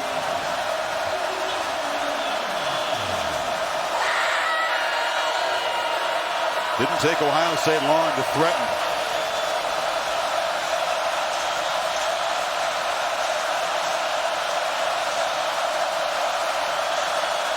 Penn State bringing pressure. Haskins trying to escape, fires across his body, high, and the catch is made. And Benjamin Victor still running. Victor cutting back against the grain, heading for the end zone, and will make it, in Ohio State still alive. Well, we talked about Dwayne Haskins being moved off his spot and how he does as a passer when he's not in rhythm and not sitting back in the pocket with time to throw. Well, Penn State got after it. They blitzed just John Reed, who got in there. Haskins stepped up like we've seen Trace McSorley do. Throws it late and high over the middle, which is a no-no. But the big fella Victor goes up and makes the play. 47-yard touchdown, just his 6th catch this year. And the extra point makes it a 5-point game, 6:42 to play. Yeah, you're going to see pressure coming here. You'll also see Gibbons get in there and watch Dwayne Haskins. Remember we talked about him being in rhythm, how much better he is? Well, he has to step up here and make this throw. This is high and late. Keep in mind that Benjamin Victor is 6'4", goes up there, has strong hands to be able to hold on to it. And this is the thing that probably surprises anybody, including Ohio State fans, is what he did after the catch. He's known as a red zone guy to go up with his long arms and go up and make a play. But the yards after the catch, huge. Long arms and long strides. Look how he seems to be running very smoothly, but he's gobbling up territory. And also the block by Paris Campbell, and then the tight end, Rashad Berry, just pushing guys down the field. Here's the missed tackle. Castro Fields had a tough series. He's a guy who was flagged for interference, and he's the man who will miss the tackle right here on Victor. Yeah, misses a tackle, and then watch Paris Campbell hustle right there, 21. You see the tight end, 13, pushing a defender down the field. Johnny Dixon trying to help out. What a response. 3 plays, 75 yards, just a minute 18. Minute 18. They put Sanders back at kick return, and he is going to leave it right there in the end zone. Penn State and Ohio State, it always seems to come down to the final few moments of the 4th quarter. Offside. Kicking team number 47. The 5-yard penalty will be assessed at the succeeding spot. First down. Means Penn State will start from the 30 after the penalty. How about this? Postseason baseball, Tuesday night, 8 o'clock on ESPN. The National League wild card game. Coverage begins at 7 Eastern with baseball tonight. Cubs, Brewers, both making the playoffs. One's going to win the Central. One's going to get in that wild card game. How about the Dodgers, Cardinals, Rockies are battling away? I can't keep up with you. I mean, you Rockies guy, you Cubs guy. I mean, you got like 17. Yes, I am. I'm a suffering Reds guy. That's just it. That's what it is. Cubs first, my man. All right. McSorley steps up again, adding to that rushing total. Gets a block and is dragged down. First down out across the 40. I mean, this just in. Nine's a threat. Nine's a threat to run the football. It might be their best play. Man to man, nobody there to account for number 9 on the scramble. I mean, the entire week, the scouting report was Trace McSorley is a scrambler. He's a threat with his feet, not just his arm. You got to keep him in the pocket. Takes off again and picks up 13 yards. This is not good for Ohio State. Draymond Jones, their best defensive lineman with Bosa out, slow to get up. But McSorley, meanwhile, has run for 160 yards. No Penn State quarterback in the modern era has ever run for more yards in a game. Kirk, if you can tell me the all-time record holder for quarterback rushing, I'll give you a Benjamin. I have no idea. Eugene Shorty Miller in 1913 against Okay, that's not the modern era. Other than that, McSorley, the most rushing yards by a quarterback Penn State history. The crowd's booing, but Draymond Jones it looked like he got rolled up on. He's trying to get in there, and you see 52 falls back, and when he falls back, Bates, he falls back onto the leg of Draymond Jones. The crowd's thinking he's trying to slow down the Penn State offense, but no, it looked like he got his leg rolled up on. Saying with Bosa already out until perhaps November, Jones, you just hold your breath when you see him go down. Penn State's moving against an Ohio State secondary that's -2 starters. Arnett left with an apparent shot to the head. Pryor ejected. McSorley, that time they wrap him up, and a flag comes in on the tackle. Chase Young made the tackle. Was it a face mask or a hold in there? It came face in mask, right yeah. away. Yeah, it looked like Chase Young, when he tried to make the tackle, got a hold of Personal McSorley's foul. face. Face mask. Defense number 2. 15-yard penalty from the end of the run. Automatic first down. Going to move the ball into Ohio State territory. Ohio State able to defend him, not let him be able to pick up positive yards, and instead they get their hand up in the face of McSorley and 15 yards on a personal foul. Penalties have begun to mount. That's the 9th on Ohio State for 90 yards. Urban Meyer's got to be thinking about Penn State continuing to be aggressive, but at the same time trying to work some clock, running the ball, and quarterbacks a threat running the football. McSorley again steps up, escapes the pocket, and now fires. Was he across the line? There's a flag downfield where Tompkins makes the catch and is stopped at the 10. Very often he goes right to the line of scrimmage before he throws it. I think he might have gone too far that time. It's offensive pass interference by the receiver, DeAndre Tompkins. He actually pushed the Ohio State defender off of him. Meanwhile, then at the line of scrimmage, yeah, McSorley, I think he was beyond it. Entire body's across it. So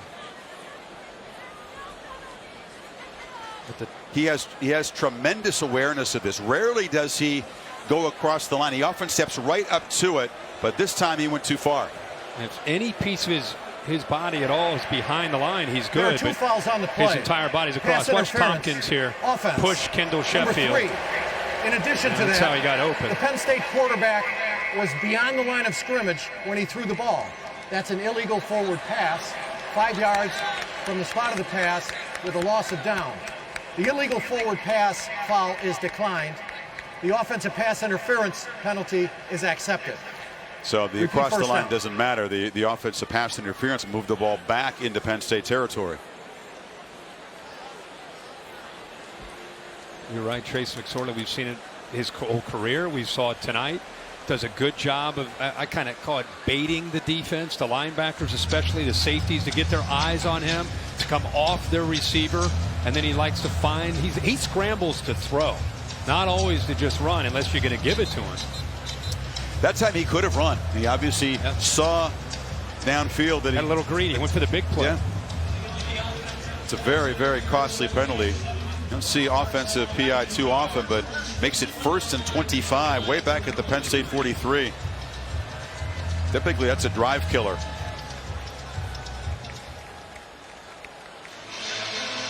Ricky Ronnie, James Franklin, the offensive staff, keeping their foot on the accelerator with respect to the clock. Instead of just running and working clock, they're trying to do what they think gives them the best chance to move the ball and to have that setback of 15 yards. See how that changes things, if at all. You said it. He got a little greedy. He's made some tremendous decisions tonight. That time, could have kept the beat going. Could have run for yardage. Would have been perhaps down inside the Ohio State 35 if he'd run it. Correction. Offensive pass interference by rule cannot take place with an illegal forward pass. Therefore, there is 1 foul on the play, the illegal forward pass, which will be enforced 5 yards from the spot of the foul with a loss of down, bringing up 2nd down. Let's bring in Dave Kataya. Dan Capper, they marched it back, and now the correction really improves Penn State's field position, Dave. Well, they're right. You cannot have pass interference on an illegal forward pass, but if you look at the replay, it looked like McSorley's back leg was not all the way across that line. Take a look at this. Now watch when he releases it. All right. He looks like he's across. He may be across with that trailing foot, so the call's correct there. You can't have pass interference on an illegal pass. And the other thing is they do lose it down. It was 1st and 25. Now it is 2nd and 15.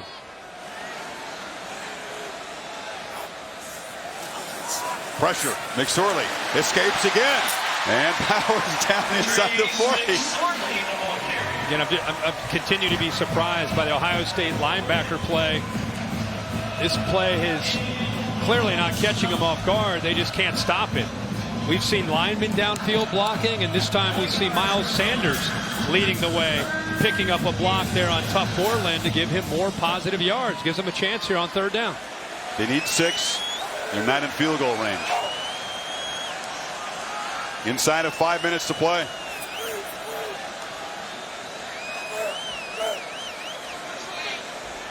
Buckeyes are showing pressure. They bring it again, and McSorley steps up again and delivers incomplete. Very good coverage by Sean Wade on Hippenhammer. It's 4th down. This time, they actually spied him successfully with Malik Harrison. Typically, you see Trace McSorley step up, but that time is Malik Harrison forces him to throw the football instead of it being able to take off and pick up the yards. So Penn State moved it 33 yards, took 2 minutes off the clock, but Ohio State will get the football back, down just 5 in this back and forth battle here between these two Big Ten East powerhouses. They'll just take the 5-yard penalty, let that clock wind down, and back up Gillikin. Can you lose this game and still achieve your goals? Yeah, but you need a lot of help. It's going to be tough to win the East when you lose a division game like this. The winner, meanwhile, becomes the clear favorite in this division. And stays on track, of course, for the goals that all the players of these programs want. A playoff bid. Chance at a championship. Gillikin has been effective, knocking the ball deep.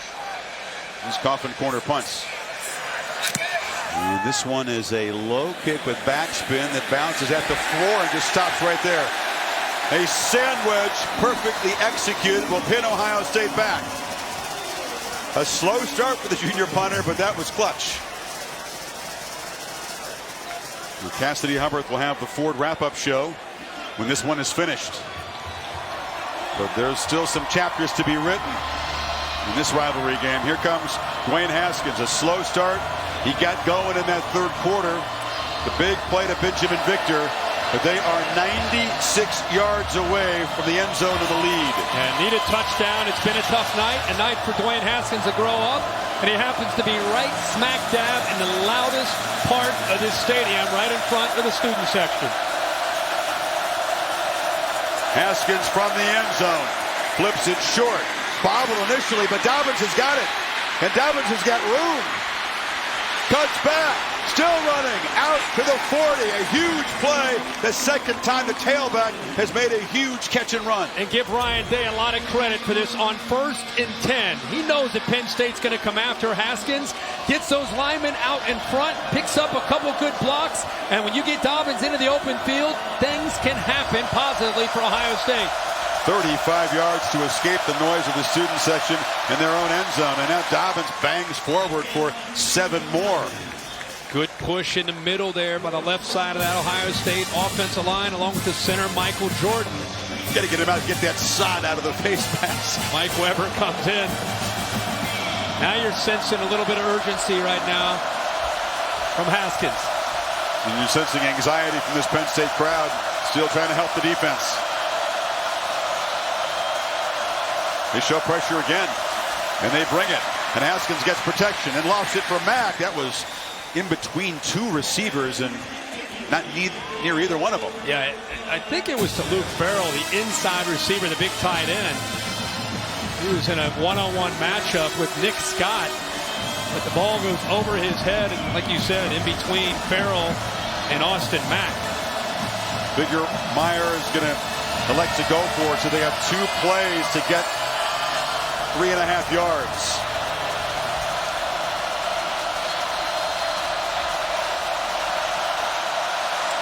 Weber bounces it. 1st down. And fights inside the Penn State 45. How about the right side of Ohio State? Demetrius Knox, the right guard, kind of seals it. You get a kick-out block by the right tackle, Isaiah Prince. That block by the right guard, 78 Knox, allowed him to bounce that and get those yards.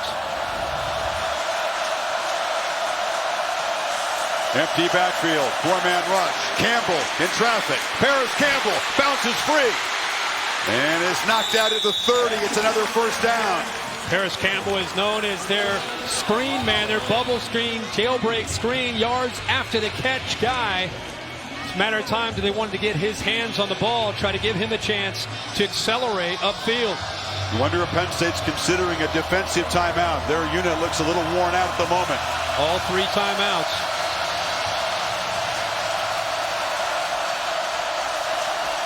He's got a cushion here with his inside receiver.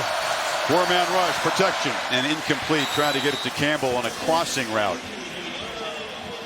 One thing you got to say about Dwayne Haskins is he does have poise. He has not had a great deal of experience coming into this year, with the exception of the second half against Michigan, where he came in with Ohio State down and played well to bring the Buckeyes back. But his poise is being tested, obviously, in a big way tonight.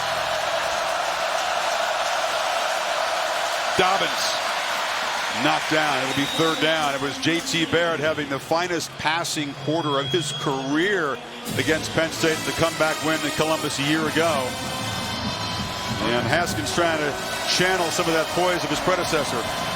Urban Meyer, Ryan Day, and company thinking about clearly 4-down territory. The eyes and the focus of getting that play. Deciding to run there on 2nd down. They feel they have 2 plays to pick up these 5 yards. Again, slot receiver uncovered. There it is. And they pitch it to Hill. Hill, 1st down. Still running. Touchdown, Ohio State.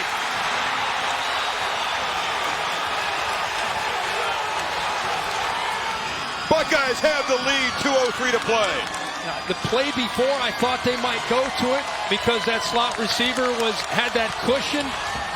They decided to go the other way to Paris Campbell. This time on 3rd and 5. They come back to K.J. Hill with 2 good blocks downfield. He makes the guy miss and then goes down the sideline for the touchdown.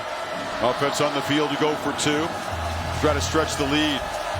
When Penn State's defense tried to get aggressive early in the drive, the screen made it pay. When they backed off a bit, Ohio State had the answers there too. 96-yard touchdown drive. And this is important to make it a 3-point cushion.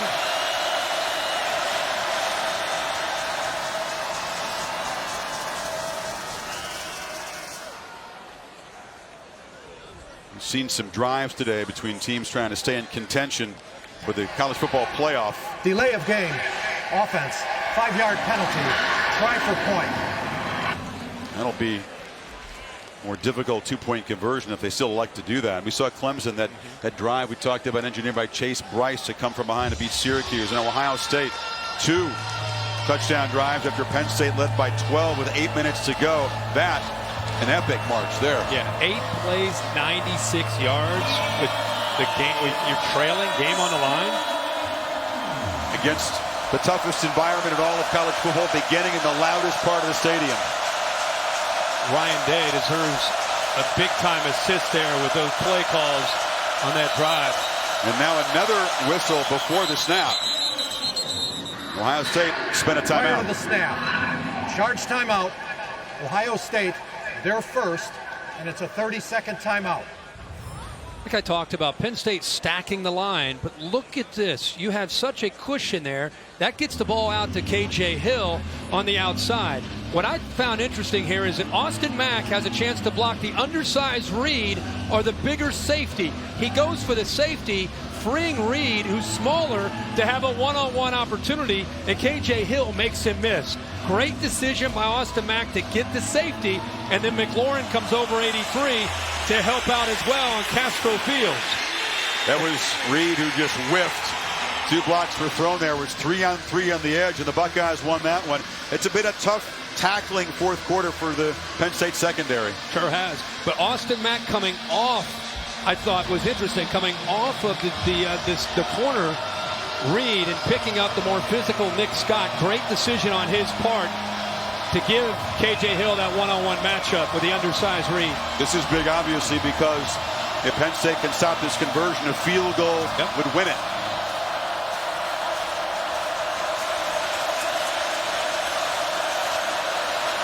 Haskins from the pocket delivers incomplete.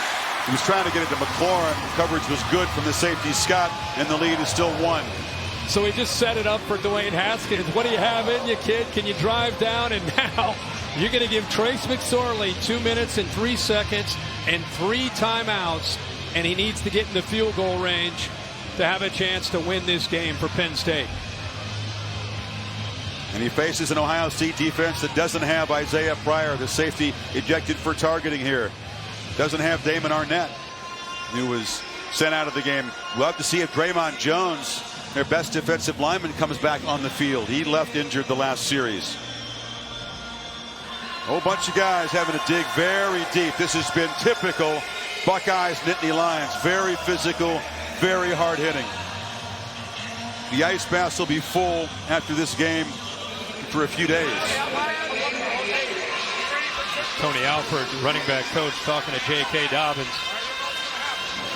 He made the huge play to start that drive on the screen. And they're backed up to the 4 right in front of those students. There's Draymond Jones, who, based on that body language and his positioning on the sideline, looks like he is not being held back. Sanders is the kick returner. Rarely do the Buckeyes allow kicks to be run back, and this one is driven deep into the end zone. Well, Trace McSorley has come alive here really in the fourth quarter with great decisions, waiting and then finding his receiver, and then also doing what he does so well. Being able to make plays happen with his feet and then lowering his shoulder and giving that safety all he can handle, recognizing man-to-man, nobody spying him, and picking up huge yards, 170 yards alone on the ground, and the 259 through the air. You got to wonder if Ohio State may spy him here to try to prevent McSorley from being able to take off and go. He doesn't have KJ Hamlin to work with. We talked about the shot to the head that he took, the one that resulted in targeting, and he has not been in the game. McSorley fires down the seam, and the catch is made by the tight end. Fryermuth makes an impact play. They're in Ohio State territory.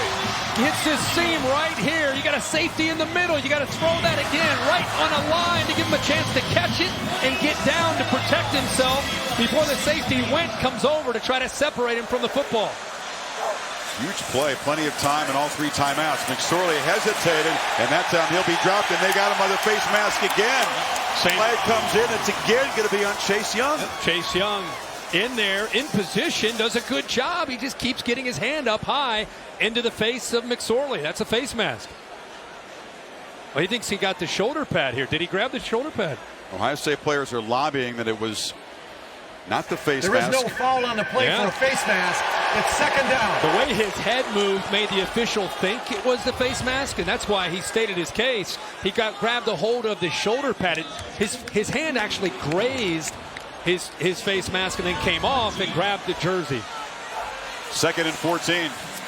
McSorley launches downfield. Pope. Incomplete.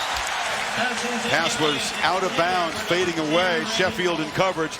3rd and 14. They leave these corners at Ohio State on islands.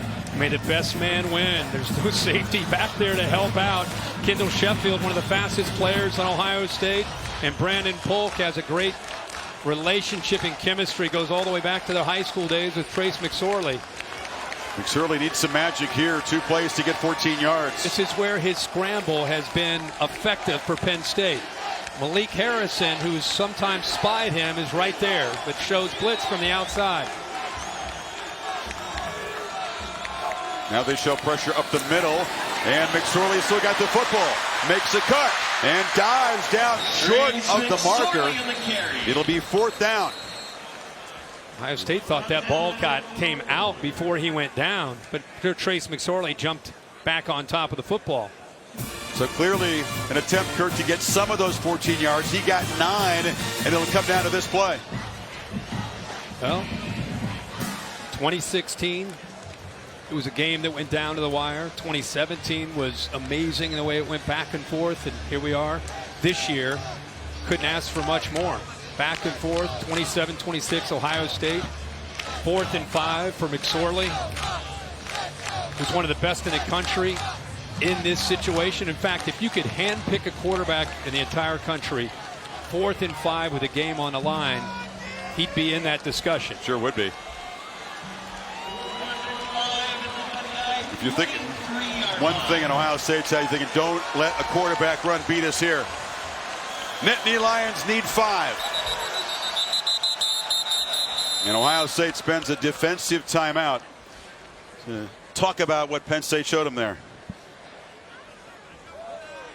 Man, it takes a lot to come in here and conquer Penn State in the toughest environment.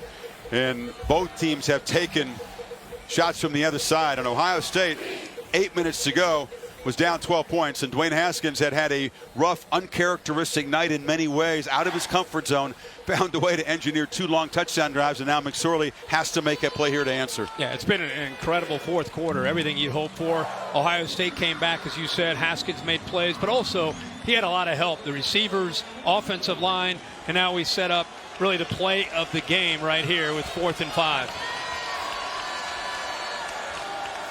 Sanders is the back. Penn State getting a look at Ohio State's defense, making their adjustments based on that man-to-man look for the Buckeyes. And now James Franklin calls the timeout. Well, this is the game. So the chess match continues. And it has been a very interesting and well-balanced chess match on both sides all night. Ricky Ronnie, the offensive coordinator, taking over for Joe Moorhead, of course, to win to Mississippi State. The offense so prolific in recent years. It has not missed a beat under Ronnie. You know the other side's going to expect the quarterback to run. Oh, yeah. I mean, he's done it all night. But I think Ohio State's known it's coming, and they still haven't been able to stop it. That's why if you're Ricky Ronnie, you're sitting there. I think their best play tonight has been a design pass, and if it's there, make the throw, and if it's not, take off, create, make a play. You think about Freiermuth, the tight end, number 87, has made some big catches tonight. And the other thing is when he scrambles to throw is always a dangerous play for Penn State. Different look now off the timeout. 3 receivers to the left. Ball game right here.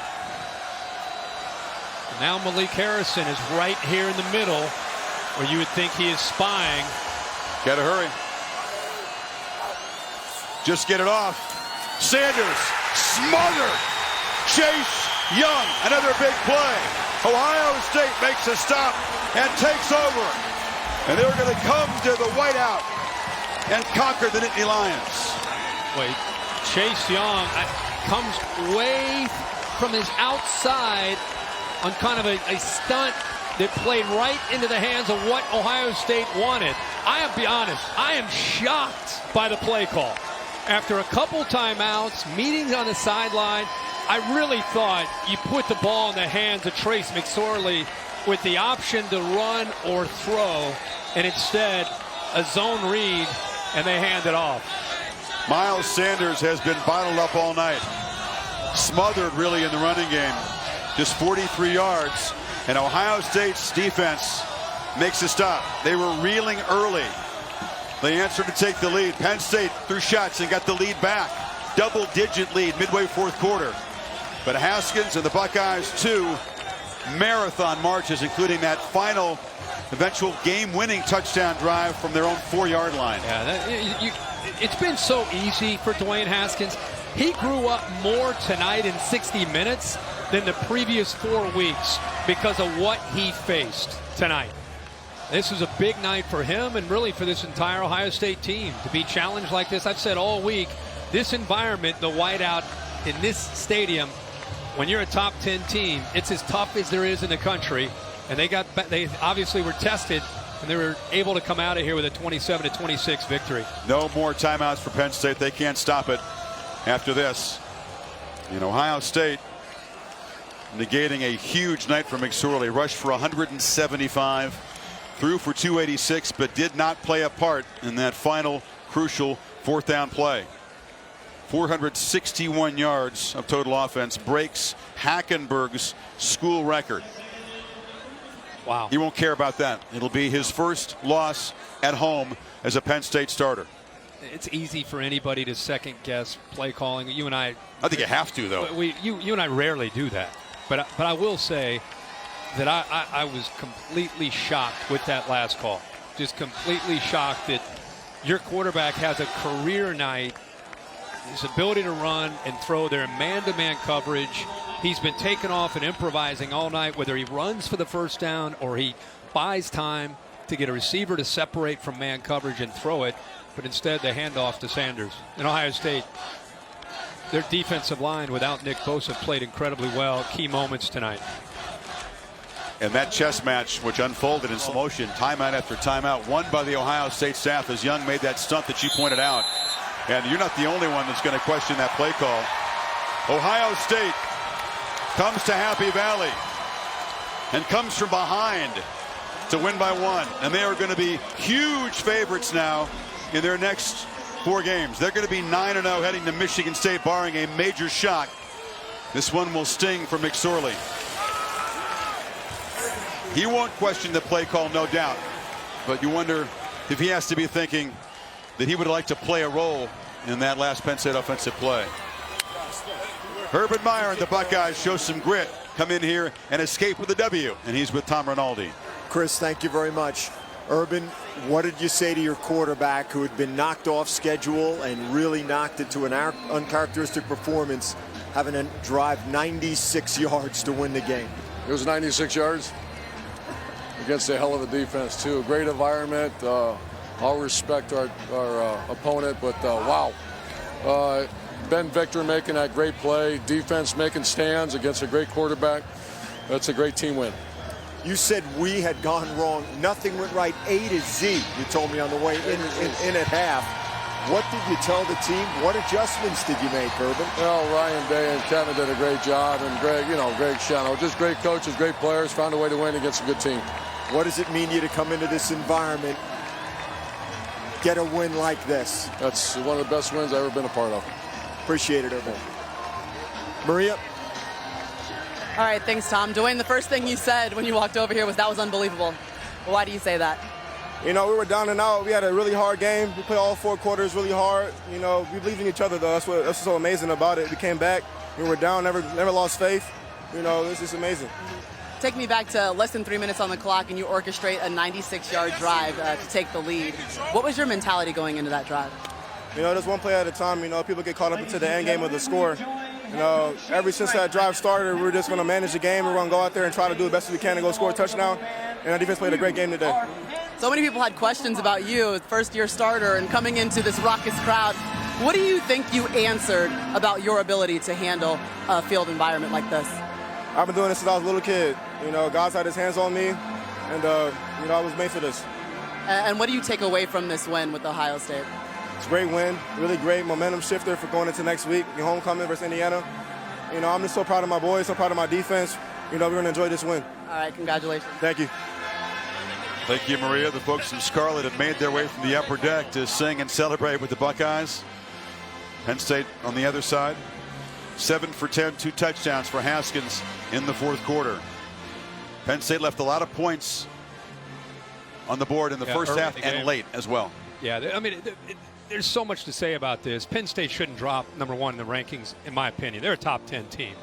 And Ohio State deserves a lot of credit. In fact, I've had them at 4 the whole season based on what other teams with other bigger challenges have accomplished. And now you'd have to move, in my opinion, move Ohio State up to the top 2 behind Alabama because of coming into this environment and finding a way to win a very tough game. And Dwayne Haskins, I said it just a few minutes ago, I think he got more out of this, and Ohio State as a team got more out of this, being tested like this, than they have the 4 previous wins because everything's been so easy for Haskins and their offense. Tonight it wasn't. And without leaders like J.T. Barrett and Billy Price and others, they needed a game like this for 2018 to kind of arrive as that moment, and they got it. What is September for Ohio State? They go down to Arlington. They were down 8 against a tough TCU team, came from behind. They come into this environment, which is really beyond words, and they come from 12 points down to win in the 4th quarter. And they'll be heavily favored to keep rolling and be in the top 2 or 3. Our final score in another whiteout classic, Ohio State 27 and Penn State 26. Game produced by Bill Bonnell, directed by Derek Mobley. Great job by our entire crew here in Happy Valley tonight. Ole Miss and LSU in action over on ESPN. For Maria, Tom, Kirk, I'm Chris Fowler saying good night from State College. Cassidy Hubbard and the Ford Wrap-Up Show coming up right now. Thanks, Chris. What a game.